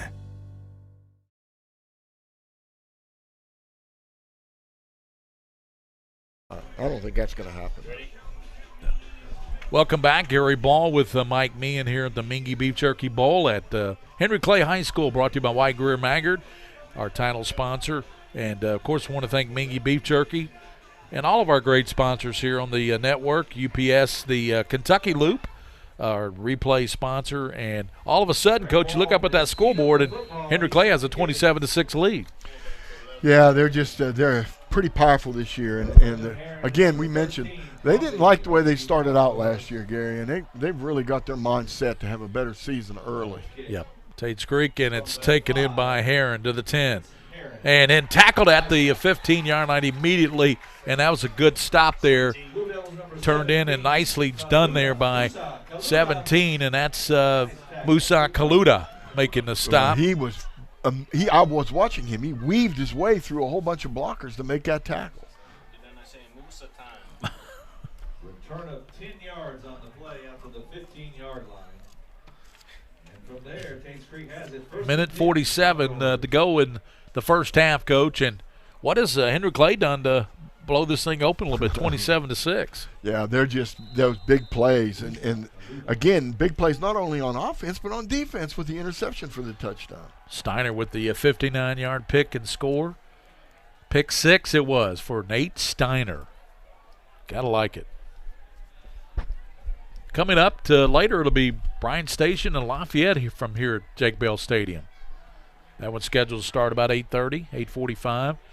Doobie back to pass, and picked off again at the 20, and that's going to be returned to the house. Touchdown, and that is Jackson, Langston Jackson. They did not need that. Oh my gosh, they did not need that. Doobie threw it low, and man, oh man, Jackson was right on the spot, picked it off knee high, and ran it in 23 yards for the touchdown. Steiner a 58-yard pick 6, and now Langston Jackson a 23-yard pick 6. Oh boy! And it's 33-6. Just that fast. That's the type of team that Henry Clay has. Henry Clay trying to get Van Horn in there very quickly for the extra point out of the hold of Wald. And DJ Van Horn will hold, and here's the everybody's jumping, no snap yet, and flags down. I believe that's going to be against Tates Creek. Salen Simpson, the offensive coordinator, was a former quarterback here at Henry Clay, and of course his father Sam Simpson, the head coach, the veteran of Kentucky Lexington coaches. 22 years he's been the head coach here. 22 years, and had a couple sons actually, right? Yeah, Salen is and Sam's coaching. Yeah, yeah, Sam Simpson. Yep, Sammy, his son that played at UK. Right. 33-6. Man, you looked up there just about a quarter ago. It was 6-6. Another flag.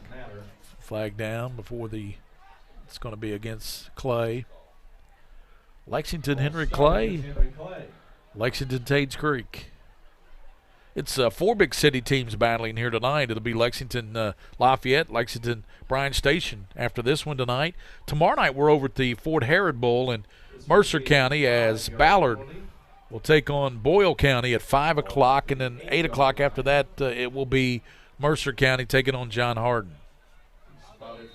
That Ballard team has a lot of talent, Coach. Yeah, I think they're loaded, and I noticed they were rated too. Yeah, they're ranked. They're one of the teams that's supposed to contend with Trinity. Right.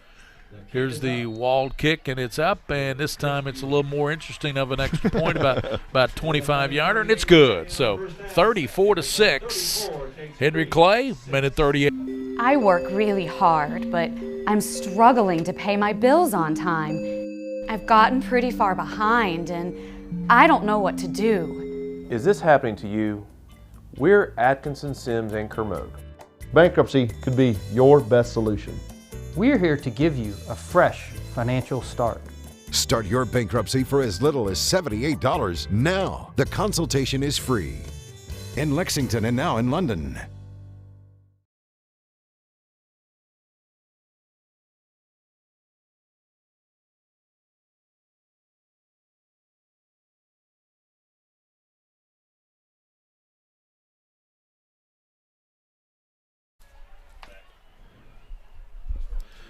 Welcome back to high school football here, Mingua Beef Jerky Bowl, and it is Henry Clay blowing this thing open here a little bit, 34-6 over Tates Creek. Tates Creek got him the last couple of years, Coach. Yeah, Tates Creek got him the last couple of years, and they looked like they were in the game early. Henry Clay just is breaking the big plays on them and hurting them with the Jackson guys. Walled in, he's going to take it right back at he was about a yard deep. That was McGee back there, and McGee was his back foot was in the end zone, so you can't bring that out in high school football. And I tell you that's part of those rules you're going to tell us about at halftime, Coach. Well, we'll cover that one later on in the year. Yeah, later on. Honestly, that's later discussion. Honestly, there's a huge difference between college pro and high school in the kickoff and the end zone. Miles Thomas splits to the bottom. Luke Doobie with Bosley behind him, and boy, Tates Creek just last two possessions, pick sixes.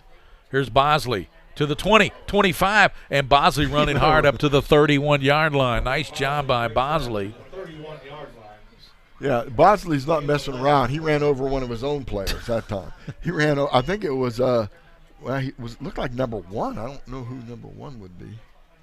I don't think I have that number. For Henry Clay or Tates Creek. Yeah, we don't have a number one on our roster.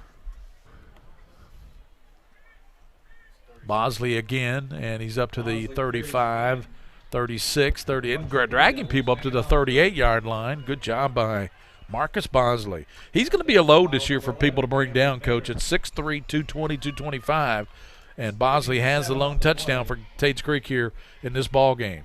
Yeah, that was Kenny Hayden. Hayden Kenny, number 7, not number 1, who was the senior who had a little run-in with his own fullback. Second down. Down to 44 seconds.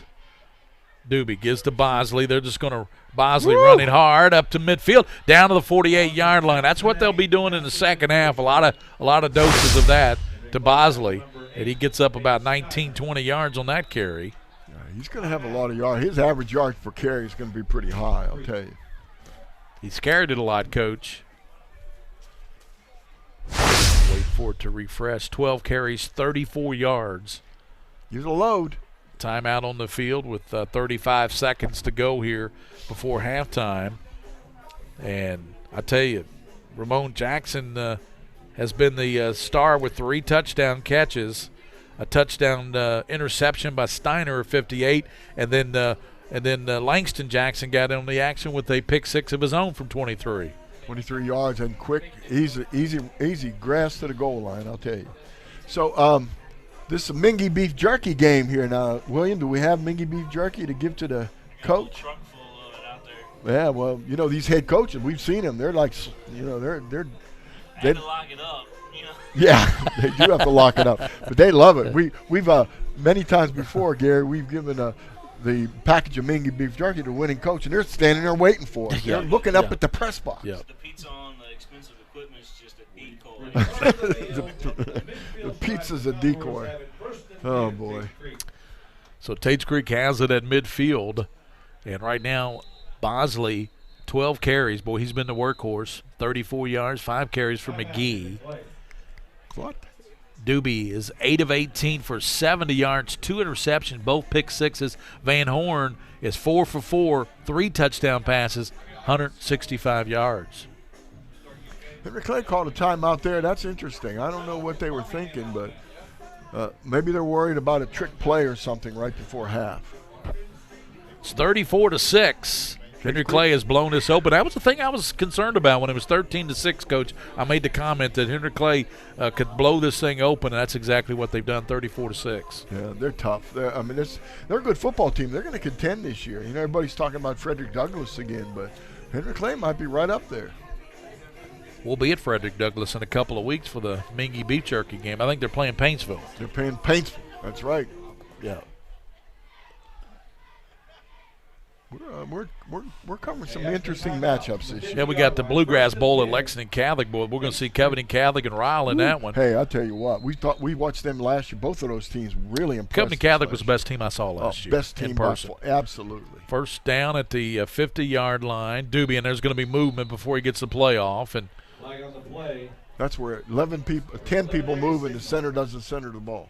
Yep. Start against, and that is the call. Head referee John Smoot. False start against the Commodores. 5-yard penalty.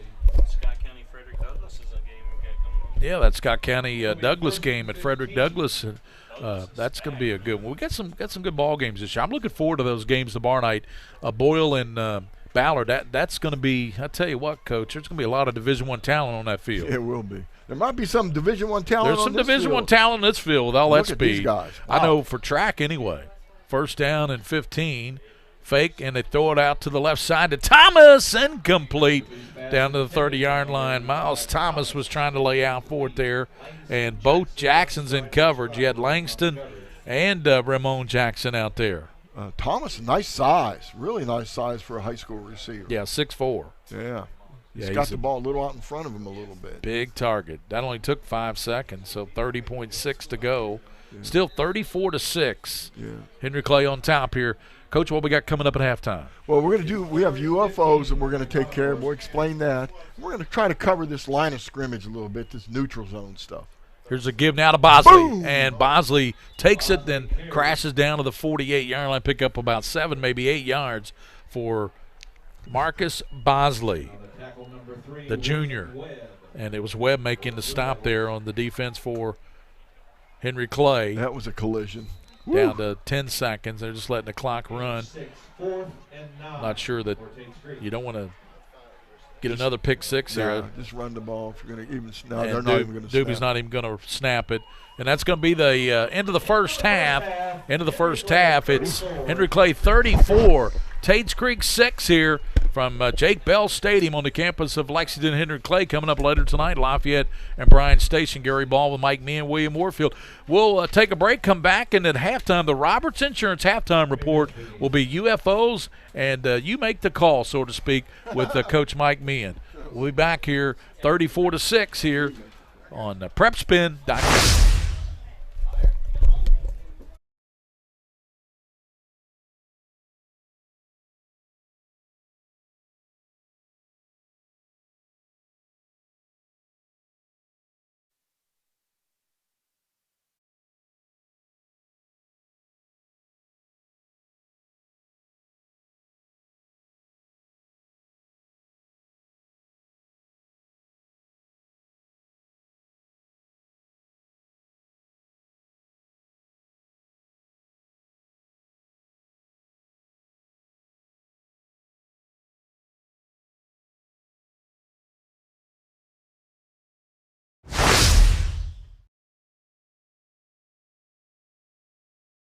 What's your starting 5? How about this one? Mild, hot, Cajun, barbecue, and teriyaki. It's the flavors of Mingua Beef Jerky, each one handmade from Ronnie Mingy's all-natural recipe using top-quality beef. That's what makes Mingua Beef Jerky stand out. Take it from me, Tom Leach. Pick up a package today, and if you don't see it, ask for it. And check them out online at MinguaBeefJerky.com. That's M-I-N-G-U-A beefjerky.com. And go there today to see their newest product, Mingua Beef Jerky Meat Sticks in mild, hot, or honey barbecue.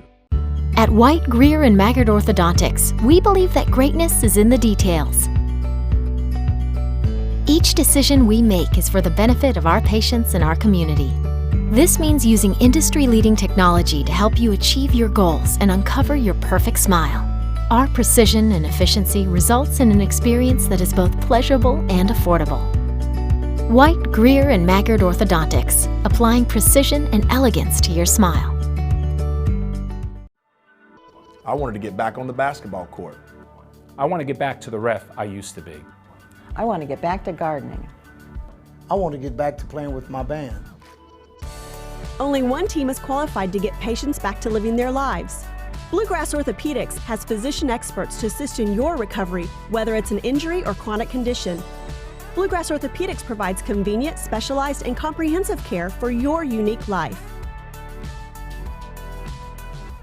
Did you know in addition to education assistance, UPS now provides housing for qualified employees through the UPS Kentucky Living Options and Opportunities Path, also known as UPS Kentucky Loop. You can work part-time in Louisville, go to school at Jefferson Community and Technical College, and receive housing for up to 2 years. Earn a degree or learn a trade. It's up to you. Loop benefits are available to those who live outside the Louisville metro area, whether you're just starting college or going back to school. It's time to get in the loop. For more information, visit upsjobs.com. That's upsjobs.com. Take a little walk with me. I'll keep you in good company and be there for you till the end. You'll never be alone, my friend.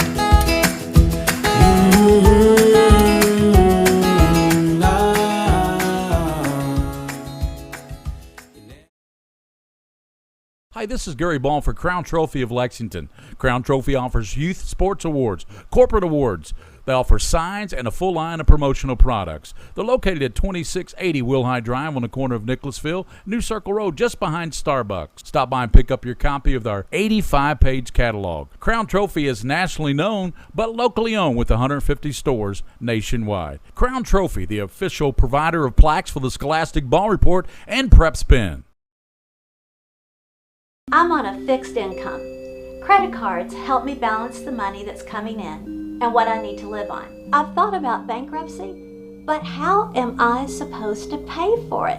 Sometimes the people that need help the most are the very people who can least afford it. We've come up with a way to get you started for less. Start your bankruptcy for as little as $78 now. The consultation is free. In Lexington and now in London. I work really hard, but I don't make a whole lot of money. And now, my hours are being cut back at work. I've gotten so far behind on my bills, I feel like I'll never get caught up. We're Atkinson, Sims, and Kermode. We're not going to judge you. We've come up with a way to get you started for less. Start your bankruptcy for as little as $78 now. The consultation is free. 859 in Lexington and now in London. The future of healthcare seems dark at times, but for patients in Kentucky with diagnostic imaging needs, there's a place with clarity and a compassionate staff. Lexington Diagnostic Center and Open MRI provides quality patient care while saving you hundreds to thousands of dollars as compared to hospital-based centers. Remember, for your medical imaging needs, you have a choice. Lexington Diagnostic Center and Open MRI. I work really hard, but I'm struggling to pay my bills on time. I've gotten pretty far behind and I don't know what to do. Is this happening to you? We're Atkinson, Sims, and Kermode. Bankruptcy could be your best solution. We're here to give you a fresh financial start. Start your bankruptcy for as little as $78 now. The consultation is free. In Lexington and now in London.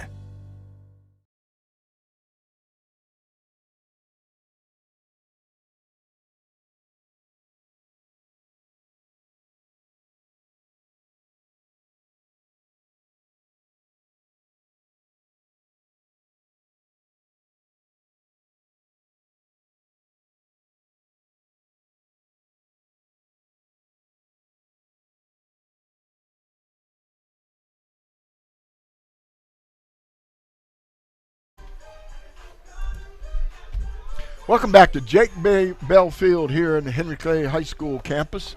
Beautiful night for football. Really good night for Henry Clay. Henry Clay's ahead 34-6 at halftime. Big plays. We'll talk about that in a little bit. We'll go over some stats in a little bit. But first thing we want to do for the Roberts Insurance halftime report. We're going to start with our usual thing that we do at halftime called our UFOs. And if you could, Gary, if you could go get Kent to come down for a minute and get him on the headsets, if you could. All right, we're going to talk about what we have our UFOs. Now, let me explain what our UFOs are.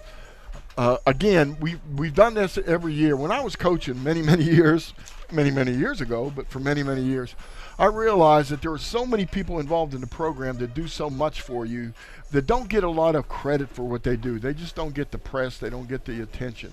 So what we decided to do is we would pull up and get some people from each coach, from each team, who would end up being what we call our UFOs. Our UFO stands for Unheralded Football Overachiever. I got a guy sitting beside me right now that I'm gonna personally call our UFO for this game. I contacted Coach Simpson, and Coach Simpson's pretty busy right now. He didn't get back from me, so I picked a UFO for Henry Clay. And I want you, if you would, to sit through this too, to listen to these other people and what you hear. First of all, Kent, you've been involved in this program for a long time. It's been a pretty amazing time for you with your son playing here and so on. Give us a little hint about how many years you've been doing this and what exactly do you do? Well, thanks, Mike, first of all. It's an honor to be a UFO, is it? Yes, Unheralded Football Unheralded Overachiever. Football Overachiever. But I did not go to Henry Clay High School. I went to high school in Ohio, but a lot of people think I did because I've been around here watching the teams play for a long time. My son did play here back in 2005, 6, and 7. They had some really good runs and had some really good teams.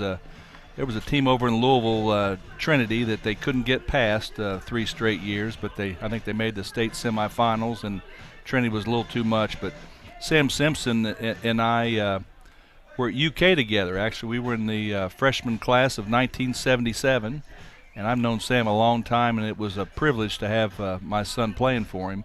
I also had 2 daughters who graduated from Henry Clay, and so I've been around here watching the sports teams for a long time and enjoying it, quite a bit. Well, we're talking to Kent Philippi. Kent, you are the PA announcer here. Now, let me ask you this. You have no child here at Henry Clay right now. I've been reminded of that by my wife, that I don't have a child here, but I'm over here a lot because, I grew up with high school athletics, Mike, and as you know, it's really just clean, pure competition, and that's what I love about it, and love to watch these kids that I've seen riding their bikes up the street around the corner here where I live, come over here and they become star players for the Blue Devils. It's fun to watch them grow as both as athletes and as young men in the classroom.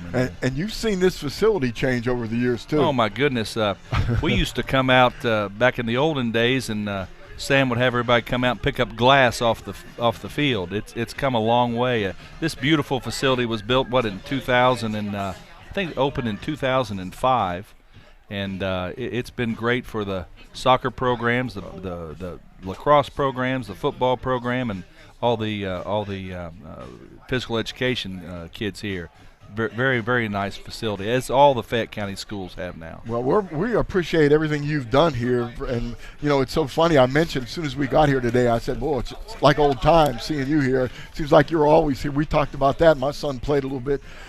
3 of my sons for Dunbar back in the day, and I think you were over there then too. So over here, I've enjoyed watching it, and like I said, the high school sports, football, basketball, track and field, all the sports. It's really been enjoyable to watch these kids come out and compete and perform. Well, we talk about UFOs. So Tates Creek's UFO is Lori Blunk. Right away, they talk. Thank you, Ken. I really appreciate it. Thank you, Mike. Keep it up. Keep up the good. Oh, and by the way, you don't have to put the headsets back on if you want to, but we did. I am extremely impressed with what happened before the game. Tell them a little bit about the setup for that. Well, I don't give away all the secrets and everything. What, setting up for to do a game here? And no, everything? I'm talking about the national anthem. We we continue to have technical problems because I am technically challenged, and the band did not come to perform as we thought they were, and I had it in my script to have the band perform the national anthem, and I announced the band was going to be there. Of course, the band looked out and I said, "There's no band out here, so what are we going to do about the national anthem?" So I had this problem in basketball, so I am experienced, Mike, and I just kind of led the I sang "Oh, Say Can You See," and it started the crowd to in unison sing the national anthem. And it's really neat when that happens.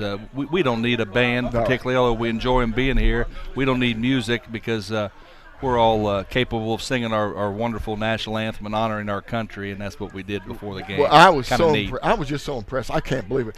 You know, we love the band. The band does a great halftime show, and, you know, they can play the national anthem. That's fine. But it's something about the people with your leadership singing that really impressed me. The unity of it. I tell you the truth, I had chills. Yeah, I really did. We did it in basketball by mistake, and it was kind of neat. So that was I'm used to technical issues because I'm technically challenged, so I had experience in that. Well, thank you, Kent. Thank you very much. Kent Phillippe. Thank you. We'll call him the UFO for Henry Clay.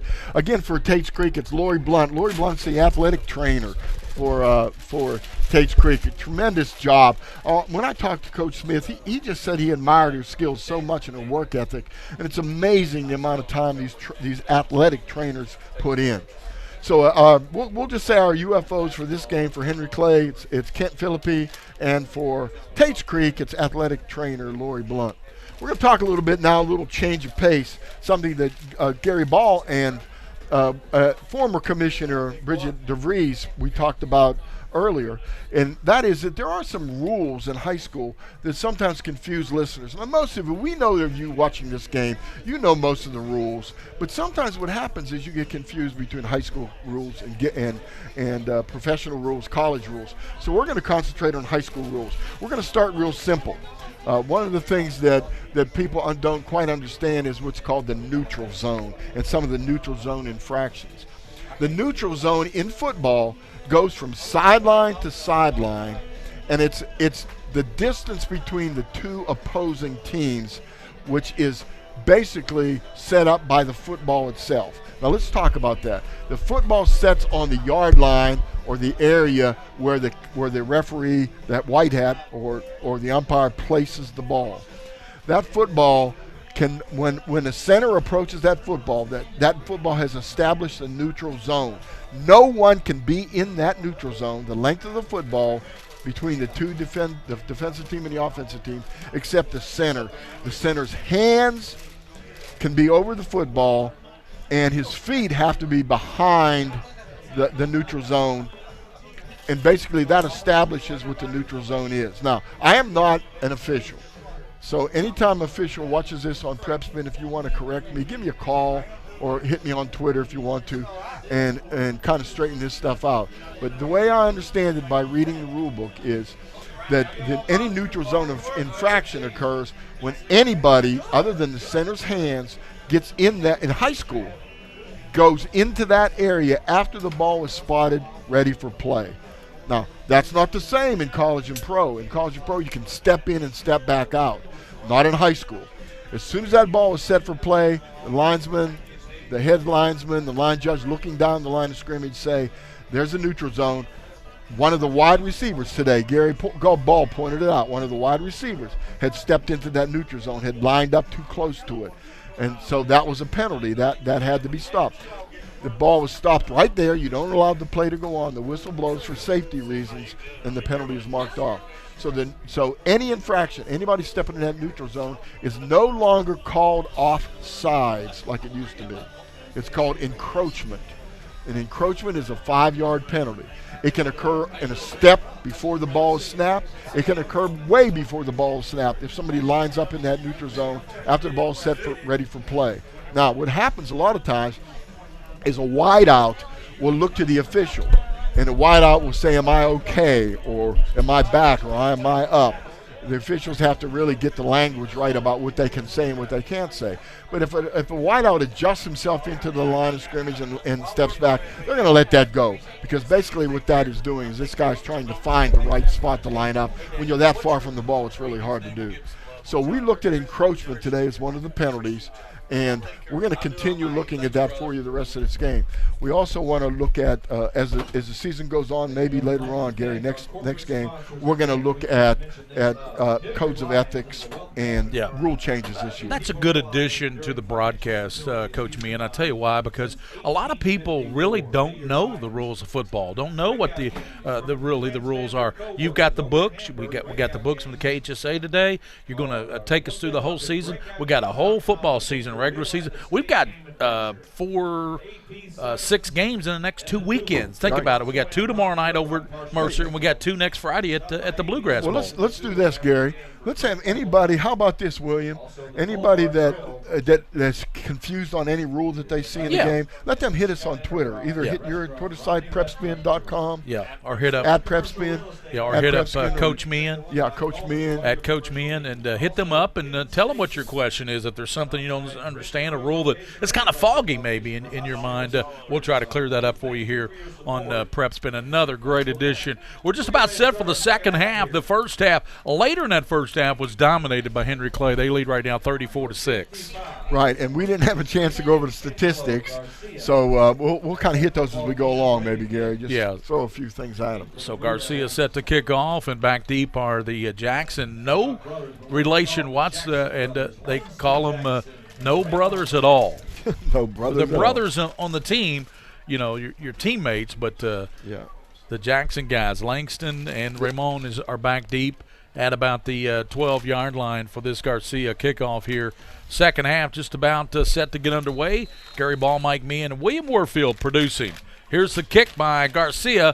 A squibber down the middle, picked up by Jackson, 25. He dances to the 30, hit hard at the 30-yard line. Good hit put over there on the far side, and I think that was McGee who put that hit on him. It was a nice hit, nice return. They're not going to give him much. This is interesting. We know how Tates Creek, the proud tradition they have. Yeah. But they're behind 34-6. They're struggling right now. We'll see what kind of composure they come up with in the second half, what kind of effort they have. I tell you what, when you look at Henry Clay, what they've been able to do, what's been Ramon Jackson, of course, in that first half, Coach, he had 3 touchdown catches, and they all were big yardage, especially that 78-yarder. And it was yak. It was the yards after the catch. Absolutely. Hit him with the little short pass and let him run. Let him break those tackles. He's out to the far side, and we've got now motion to the near side. Godfrey is a slot to the left, and they hand it off to Steiner. Hit the backfield and dropped immediately. Good play turned in by Dale Jones. Yeah, really nice defensive play by Dale Jones. 250-pounder. So Jones kind of sending a message there right off the bat that you're not going nowhere on this defense, but it's really been on the outside in the secondary where the Blue Devils have done their damage tonight. They are up by 28 here, 34-6 as we start the second half action here. Coming up later tonight, it'll be a good one, Coach. Bryan Station, Lafayette. What do you expect in that one? Athletes. All over the field. All over the field, both teams. Wideouts both sides for Van Horn, DJ. Back to pass, little screen, knocked away, and a good job there by that lineman. Good job by Noah James, knocked it away. And if his teammate had was turned around, Coach, they might have had a pick there. Could have. The defense that time, they're coming out, they're running a little 4 look now. It looks like a little 4-4 action or 4-3 action.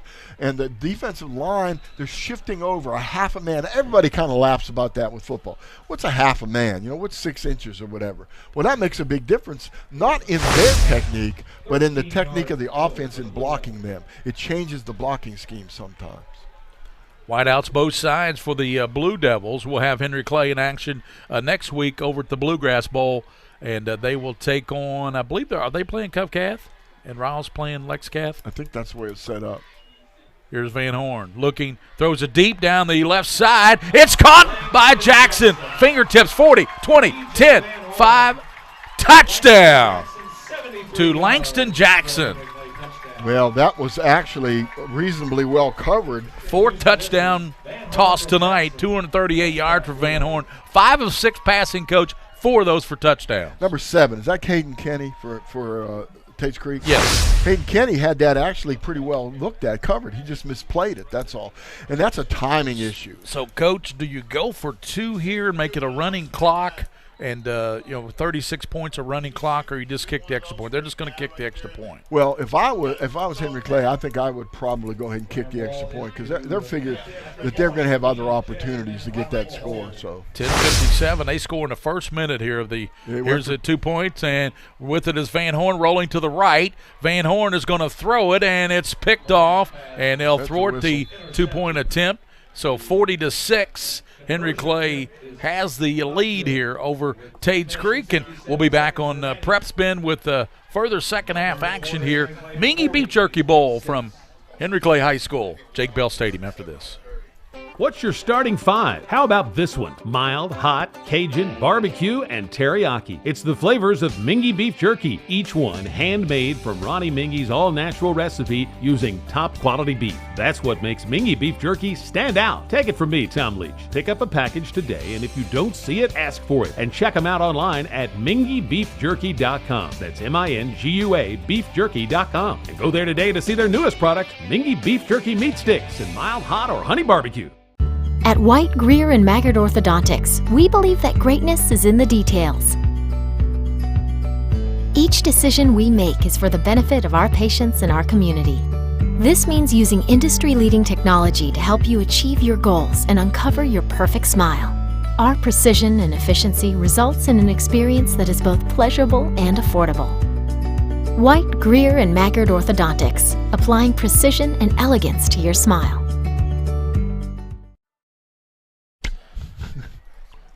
Welcome back, and the Henry Clay Blue Devils scored about the first minute and 3 seconds of the second half, and they now own a 40-6 lead here over Tates Creek High School, coach, and coming up Lafayette Bryan Station later tonight. Man, I tell you what, I didn't expect this. I don't think anybody expected this explosion by Henry Clay. Here's the kick, and it's going to be a touchback, and the Tates Creek will bring it out to the 20-yard line, and the Commodores will have the ball there to 20.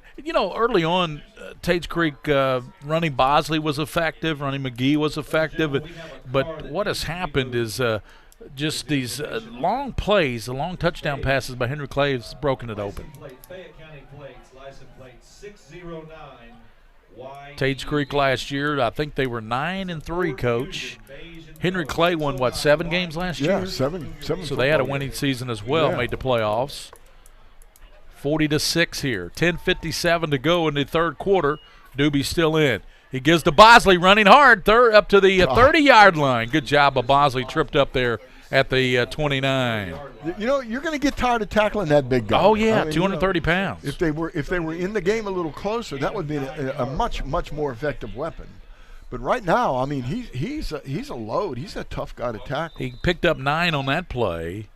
And looking at the stats here for Tates Creek, Bosley, 14. He's going to have 100 yards here before this game's over. He's got 92 right now.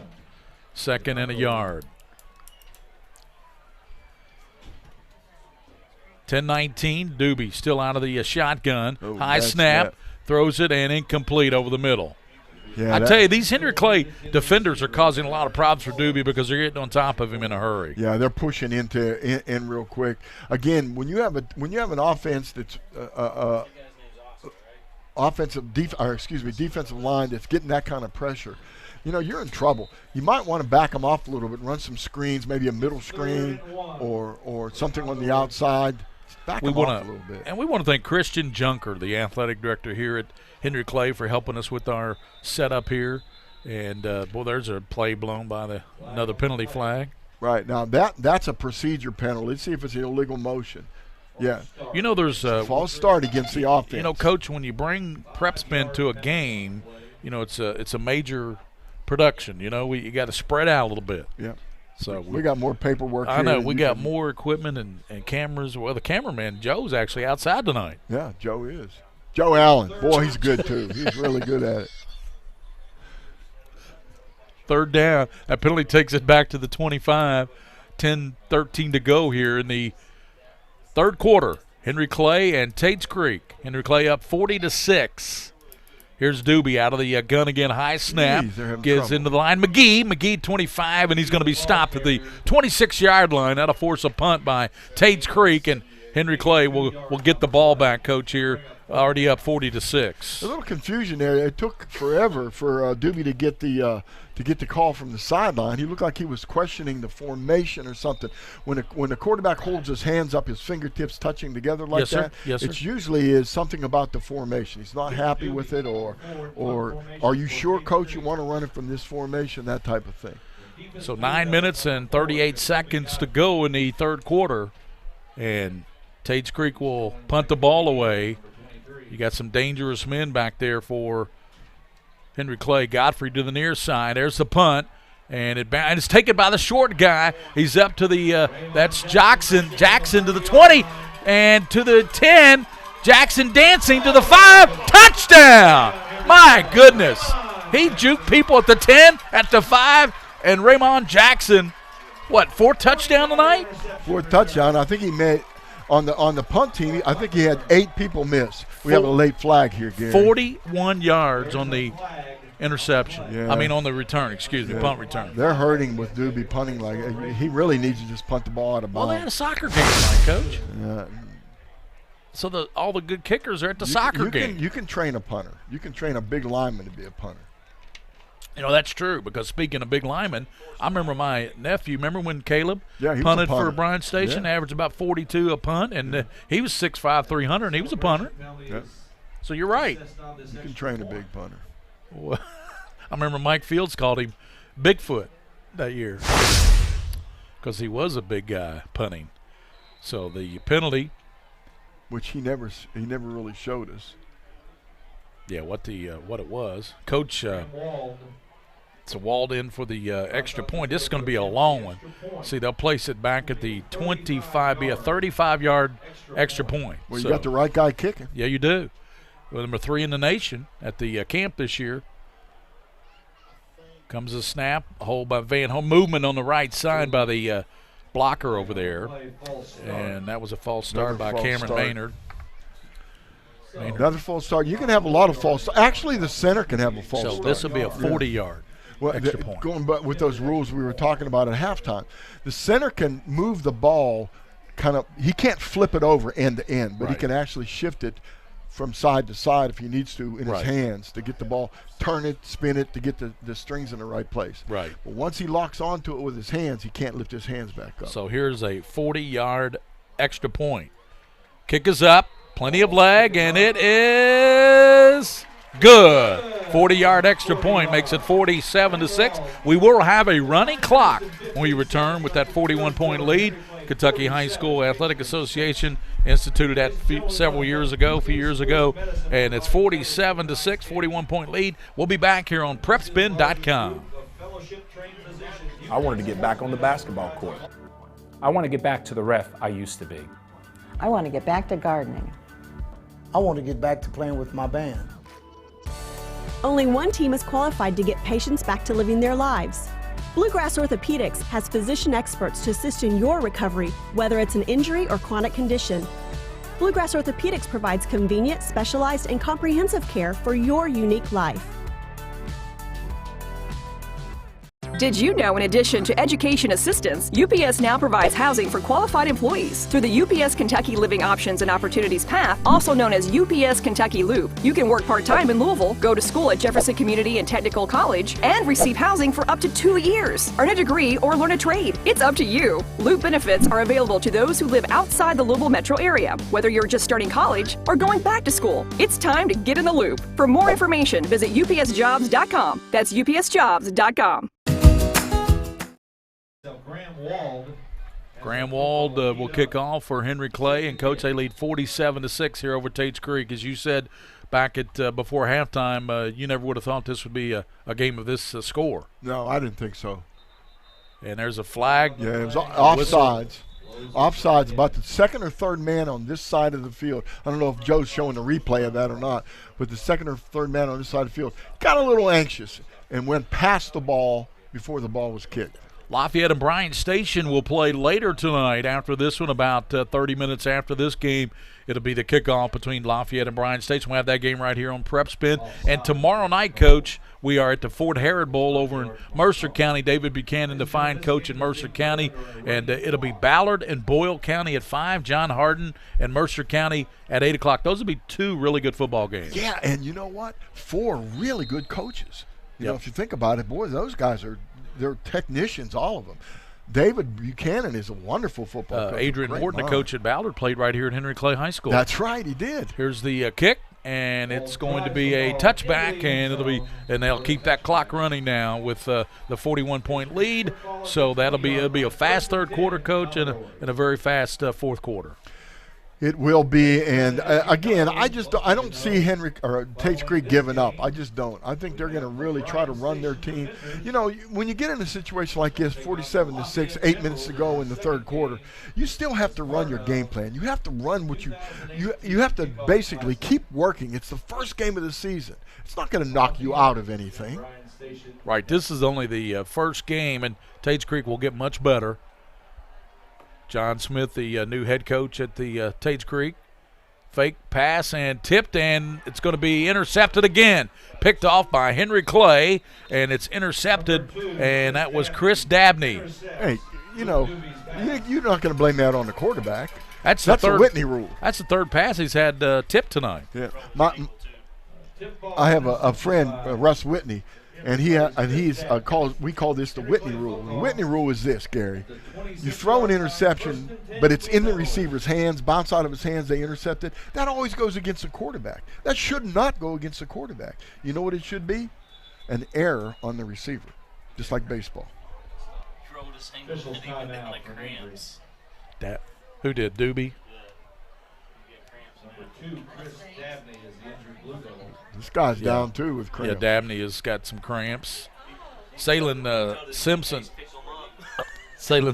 the offensive coordinator, and I tell you what, he's called a pretty good ball game tonight. He really has, a really good ball game, and he follows one of the basic rules of high school football: get the ball to your athletes. Yep. Get the ball to your athletes. But I'm also impressed with their defense. You know, we're seeing tip passes, we're seeing the quarterback rushed. We're seeing a pretty good defensive line play. Yeah, they're getting after the quarterback, Doobie of Tates Creek, and that's been a big difference in this ball game. You've had 3 or 4 passes tipped, and Henry Clay picked them off, like Coach Meehan said. There's 7:10 to go, and that's another thing that can stop the clock with the running clock: injured players. So 7:10 to go here in the third. 47-6. Henry Clay on top. This is PrepSpin.com. I want to take this time to thank all of our sponsors. Mingua Beef Jerky. This is the Mingua Beef Jerky Bowl. White Greer Maggard, Crown Trophy, Bluegrass Orthopedics. Also, want to tell you folks about coming up tonight, the Kentucky High School Scoreboard Show with Rick Shaw, Don Atkins. It's from 10 to midnight, and it's on 630 WLAP. That's the Kentucky High School Scoreboard Show tonight. They're in their 18th season, Coach. 40 stations throughout the state of Kentucky. I can remember many, many times listening to them late at night between 11 and 12 after games that I coached, getting the scores from other teams and so on. One of the things that I've always asked them to do, if he's listening to us over there at the Kentucky scoreboard. Well, he might be listening up until 10 o'clock anyway. At 10 o'clock he'll be busy. Okay. It's not 10 yet. So. All right, I'm traveling. Let's say I'm somewhere in southern Kentucky traveling. You can get it. Yeah, but they tell you the call letters, but not where it is on the radio. Okay. It's got to be like, give us WVLK 590. Or give us, whatever 630 WLAP. Yeah, give us the number. That's our former station, Coach. So we can tune it in and find it. You and I were on that station for a long time, weren't we? But anyway, we found it. We saw the error of our way, and we came to PrepSpin. Yeah, we did. PrepSpin.com, the leading digital network in the state of Kentucky. Hey, I got a question for you. Yes, sir. I get confused about one thing. Maybe you got this straight. I don't. When we're talking about, these are 2 teams in city playing, but the city teams aren't always in the same district, and they're not in the same district. Right, this exactly. year, right? Right. And that's really important for people to understand. Yeah. You don't necessarily get knocked out of a district by losing a city game. This is not good for Mr. Dabney. He's been helped off. No pressure on that leg at all by his 2 teammates. That is not good for Mr. Dabney of Henry Clay. Yeah. Or he's got cramps in both legs, by the way. He's got them stiff like that. Yeah. Yeah, he's got cramps in both of his legs. I'm pretty sure. So still in the quarterback is 46-yard line of Tates Creek. we might have coming into the game there was Godfrey. He is, of course, the other running back. He's going to split out to the bottom, and Van Horn in there, and in the backfield with him is Langston Jackson. That's what it is. They're pushing his toes back, so he's got cramps in both calves. Wideouts both sides, slot to the left side, and Van Horn tosses now to Langston Jackson. Langston Jackson to 30, 20, and he's going to be ran out of bounds at about the 18, maybe the 17-yard line. Nice run there by Langston Jackson. Let's look at his numbers, Coach, for the ball game. Langston Jackson, that was his sixth carry, and he picked up now 41 yards. 41 yards. Yeah. Ramon Jackson, or Raymond Jackson, has really been a superstar tonight. Yeah, I think Mr. Phillippe's calling him Raymond, so we're going to stick with that, Raymond Jackson. 6:15 the clock running. 47-6 is your score. Henry Clay on top, and they have the football. Van Horn, a long snap. He's the son of Darren Van Horn. Pass down the left side, and it's going to be a jump ball, and it's going to be, out of bounds. As jumping up was Jacoby Godfrey.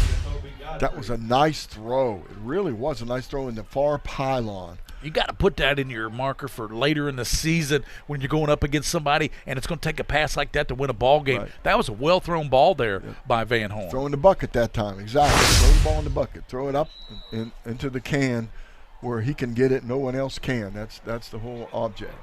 Lafayette and Bryan Station coming up after this one. And then tomorrow night, Boyle County and Ballard. I talked to Ballard's coach, and I tell you what, they're talented. Van Horn, pass over the right side, caught, and down to the 13-yard line. And it was caught there by the Ashton Foose, the backup quarterback, 6'3". Yeah. So the backup quarterback comes in as a receiver. Yeah, that was nice. It just ran a little quick out, like an arrow. We call it an arrow route.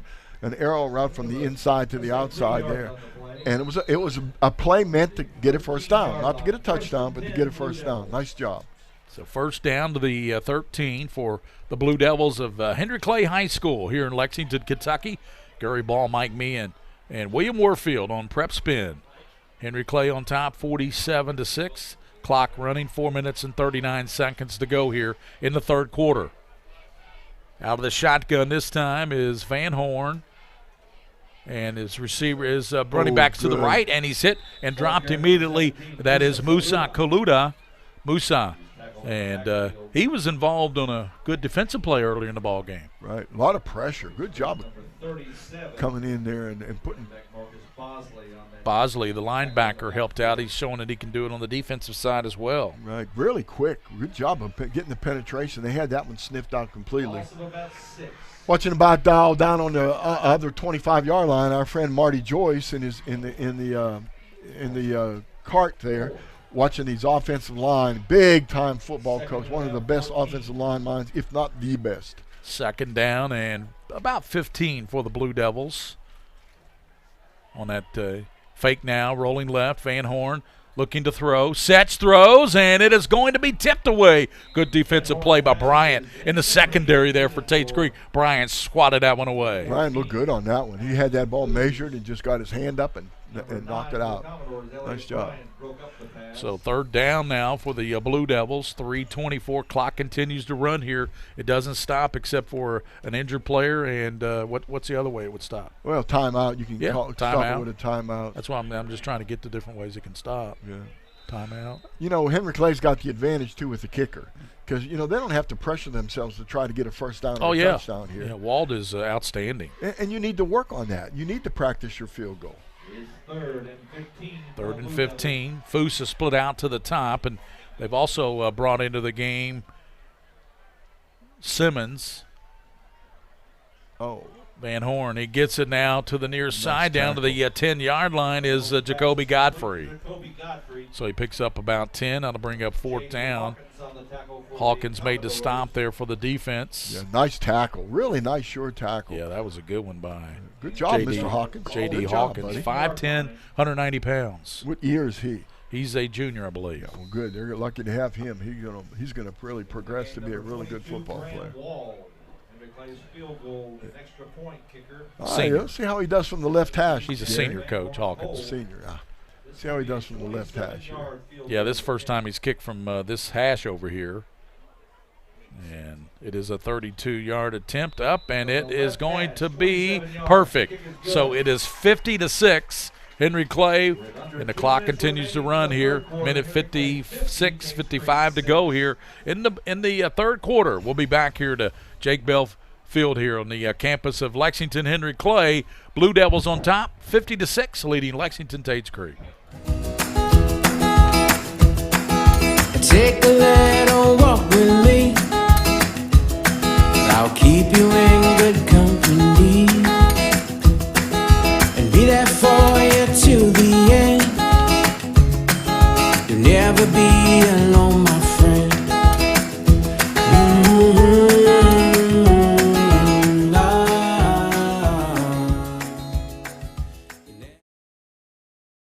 Hi, this is Gary Ball for Crown Trophy of Lexington. Crown Trophy offers youth sports awards, corporate awards. They offer signs and a full line of promotional products. They're located at 2680 Wilhite Drive on the corner of Nicholasville, New Circle Road, just behind Starbucks. Stop by and pick up your copy of our 85-page catalog. Crown Trophy is nationally known, but locally owned with 150 stores nationwide. Crown Trophy, the official provider of plaques for the Scholastic Ball Report and PrepSpin. I'm on a fixed income. Welcome back here, and Tates Creek and Henry Clay. Henry Clay on a field goal by Greg Wall. They lead it now 50-6. Here's the kickoff, and that will drive back in the back of the end zone and touchback. So clock running down to 25 seconds, Coach. We'll have a very fast fourth quarter here with the running clock, so we can get ready for Lafayette and Bryan Station later tonight here. And that should be a good one, Coach. We're going to get a good look. It's not DeAndre Newcomb at quarterback, even though he's healthy. He's the sixth. It's going to be Quentin Turner at quarterback for Lafayette. And we don't know if Jalen Burbridge is going to go for Bryan Station night. He's been ill this week. It's a game day time decision, and if he doesn't go, it might be Chestnut at quarterback. Yeah, I'm really curious about that too. I like to see Jalen because he had a really good offseason with camps and everything. Yes, he did. Really yes, he did. Turn some heads. So that's the end of the third quarter. We head to the fourth quarter here at Henry Clay High School. The Blue Devils 50, the Commodores 6 here on PrepSpin.com. I'm on a fixed income. Credit cards help me balance the money that's coming in and what I need to live on. I've thought about bankruptcy, but how am I supposed to pay for it? Sometimes the people that need help the most are the very people who can least afford it. We've come up with a way to get you started for less. Start your bankruptcy for as little as $78 now. The consultation is free. In Lexington and now in London. I work really hard, but I don't make a whole lot of money. And now my hours are being cut back at work. I've gotten so far behind on my bills, I feel like I'll never get caught up. We're Atkinson Sims.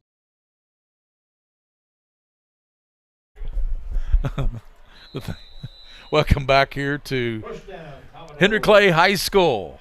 Come on, Tates Creek. 50-6. Bosley up the middle. Bosley 25, barreling his way up to the 30. There's no quit in 37, Coach. Yeah, we got some people at Henry Clay, their helmets keep popping off. They better check their chin straps or something. So we got any substitutes? I'm seeing some subs in there. We got another cramping going on for Henry Clay. Bosley picked up about 10 yards on that play, and he has 15 carries now. Looks like 20 maybe with cramps now. They've got him with 60 yards, and McGee with 6 carries, 36 yards. Yeah, it's Chris Dabney for Henry Clay. Chris Dabney's down with some leg cramps, a little bit of action the first game of the year. It's not that hot out there. I mean, it might be pretty humid. Ramon Jackson, 3 catches, 87 yards, 3 touchdowns. That's amazing. That was just really good. And that'll stop the clock. As we said, one thing, injured player will stop the clock. 11:33 to play. He's down with cramps. And, You know, it's a nice, cool evening for football, Coach. Yeah, it's not bad out there. I'm surprised that we're seeing those cramps. So Henderson, the injured Blue Devil, he's okay. See Sam out there with him, along with the UK athletic trainer.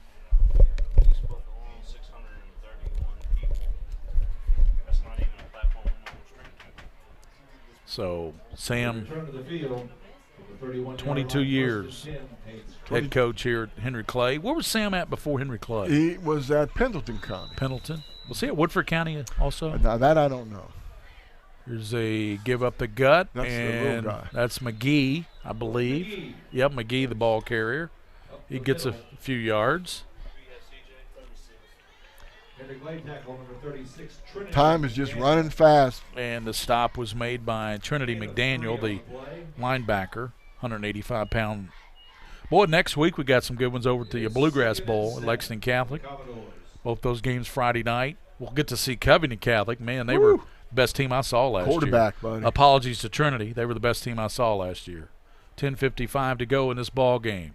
Here's a quick pass to the near side from Doobie. And he's got his man out in the open into the 43 and got some space out there. First down. Nice and job. that was, I believe that was Elliott Bryan out there. Yeah, Bryan made the catch. Nice job. Nice play. Nice throw. Nice catch. And Doobie's a good quarterback. He's going to have a really good year. Yes, he is. And Tates Creek's going to be fine. They just ran into a buzzsaw here tonight at Henry Clay. We're going to figure out who they play next week. That would be it's going to be a good test. See if they can come back.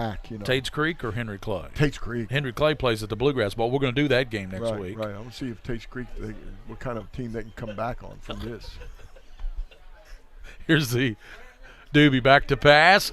Breaks a tackle, looking, pump fakes, and going to be run out of bounds. Finally, let's see where they mark him at, about the 48-yard line. Pretty good job. This tackle will be credited as number 42, 50-6. Woo! Did I say it again? Yeah. Well, you want to plug it? 49-yard line, first down. Okay. Coach, I'm trying to find out. Tates Creek, right?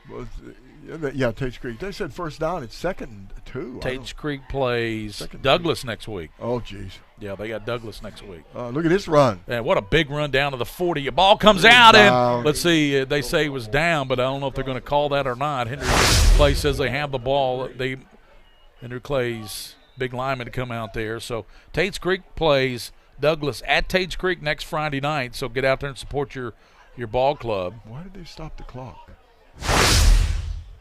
You don't stop the clock now for first down, I don't think. Only until they move the chains, right? And I'm trying to, of course, Henry Clay. They'll take on. Well, that'll be a good one. They play Covington Catholic next week, Coach. That'll be fun. We'll do that game. That'll be a boy. That's gonna be a real test for Henry Clay's defense. 8 minutes 48 seconds to go in this one. 50-6. Henry Clay up on Tates Creek. Blitz being shown by the Henry Clay. Here's a give and up to the 35, down to the 35-yard line. And Xavier Brown with the carry, number 12. First time we've seen him tonight. And Malik McAlpin made the stop there for Henry Clay. It's good. We're both coaches are now getting to see a few different people here, and testing each other here, testing yourselves, see how you can get back in at least get some pride here in a touchdown. Here's the give. Brown, left side 30, and Brown is going to be run out of bounds. Let's see, got the first down to the 27-yard line. Down to 7 minutes and 57 seconds to go in this ball game, and Henry Clay is going to go to 1-0. They're up 50-6, leading Tates Creek. Tates Creek will take that 0-1 record next week into their home field, and they'll take on a very good team from Douglas. Yeah, that might be a real test for Tates Creek to see if they can come back after this defeat. Doobie into Brown. Brown dancing into the line and knocked backwards. There's a penalty marker down. You know what? If they're not going to, surely they're not going to call a late hit here, because he was still up. He wasn't down yet.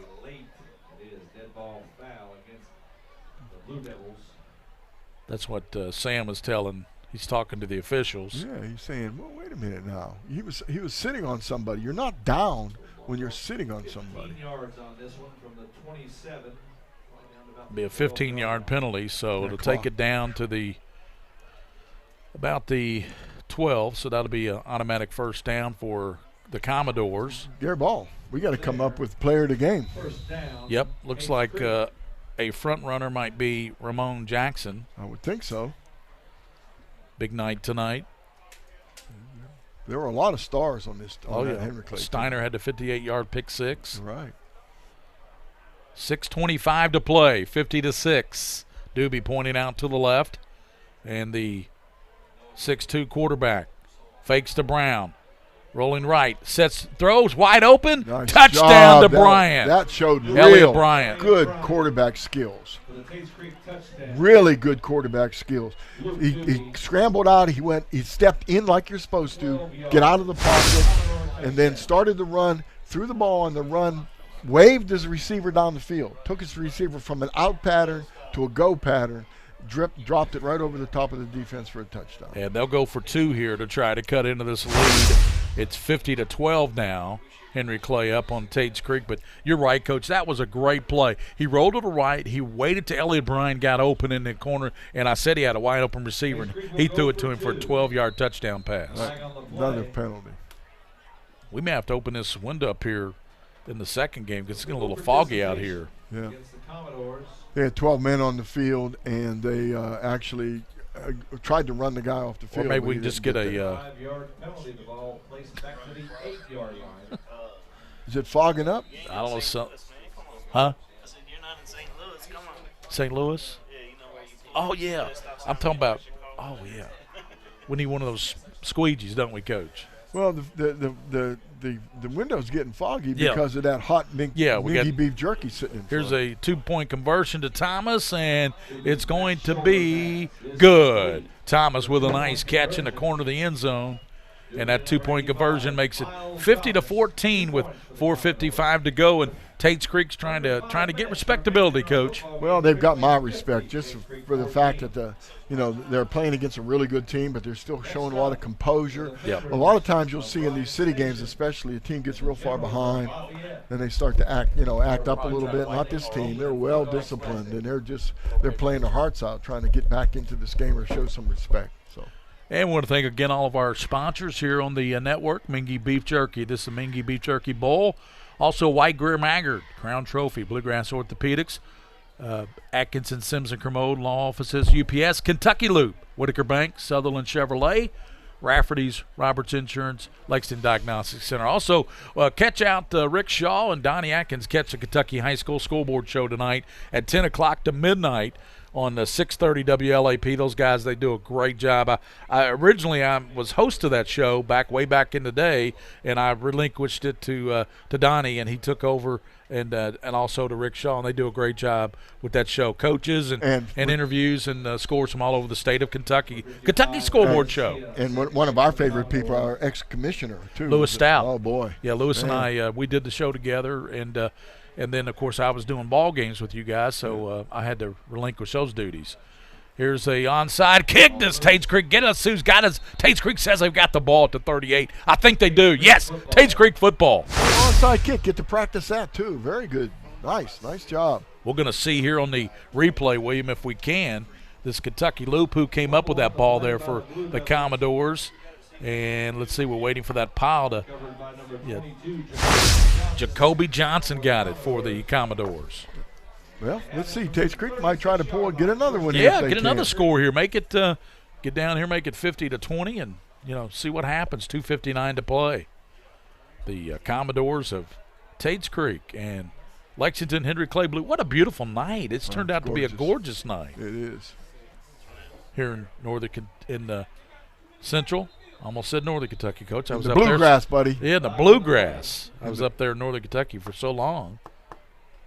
No, I'm not going to bring it up. I was going to, What were you going to talk about, Coach? Talk about your alma mater, but they'll be better this year. Boone County will be better. I'm going to lay off. Yeah, they'll improve. Back Judge Eddie Miller has the call. Illegal participation. Illegal participation, Eddie Miller. He's a good man at Eddie Miller. We got to know him and got to know him last year. And John Smoot, John Graham, Bernie Jenkins, Lamar Ross. These guys do a good job. Oh, they really do. The officials of this game. Unheralded. There are UFOs. Cut to unheralded football overachievers. Here's a give. And no down to the 28. And that goes Brown. And 2-minute warning. Trinity McDaniel made the stop for Clay. 1:52 to go. Clock still running. Boy, this interesting ball game. It was a very good game for about a quarter and a half, Coach. Yeah, it was. And then just the Henry Clay skill level. Then the wheels fell off. They're athletes and really good play calling by Salem Simpson and the offensive coach. Done a great job. Doobie, no quitting this guy. Brown breaks a tackle, goes far side, 25, down to the 22-yard line, run out of bounds. What he doesn't realize, the clock still runs. The further you run out of bounds and go to the sideline, the clock's still running. He went out to the track. That's what I'm saying. I thought he was going to get on the track and run a 440 or something, just 400-meter a dash. Well, remember the Jackson guys, at 100-meter state champion is Langston, and Ramon is a 4x100 state champion. Right. They're loaded. They're loaded with athletes. Nice quarterback, too. Did a nice job. Yeah. The son of Darren Van Horn, the boxer. Tough kid. 48 seconds. See if Tates Creek has another touchdown in him here. 50-14, Henry Clay. Doobie fakes to Brown, sets, throws, and it's caught. Touchdown. Nice throw again. What a great throw. And wide open was Bryant again. He's going to become a primary target this year. You can bet on that, but hold the phone. We got a flag, I think. No flag. That is a touchdown for the Commodores. So they stopped the clock. So Elliott Bryant with his second touchdown catch tonight. He's going to become a big target, I think, before the season's over. Well, Doobie put that ball exactly where he had to. The receiver was bookended by defenders, and he put it low, like about knee level, where he could catch it, and the defenders couldn't get to it. Doobie for two, looking, and he's got an open receiver, and it's caught. 2-point conversion is good. Sawyer Jackson hauled it in there for the Commodores. You know what? Makes the score look respectable. 50-22, and you know what? Sam Simpson doesn't care that they've scored these points late. He doesn't care because he's got a lot of subs in there. Yeah, he does, but he's going to get after them, though. He's going to get after those subs for sure.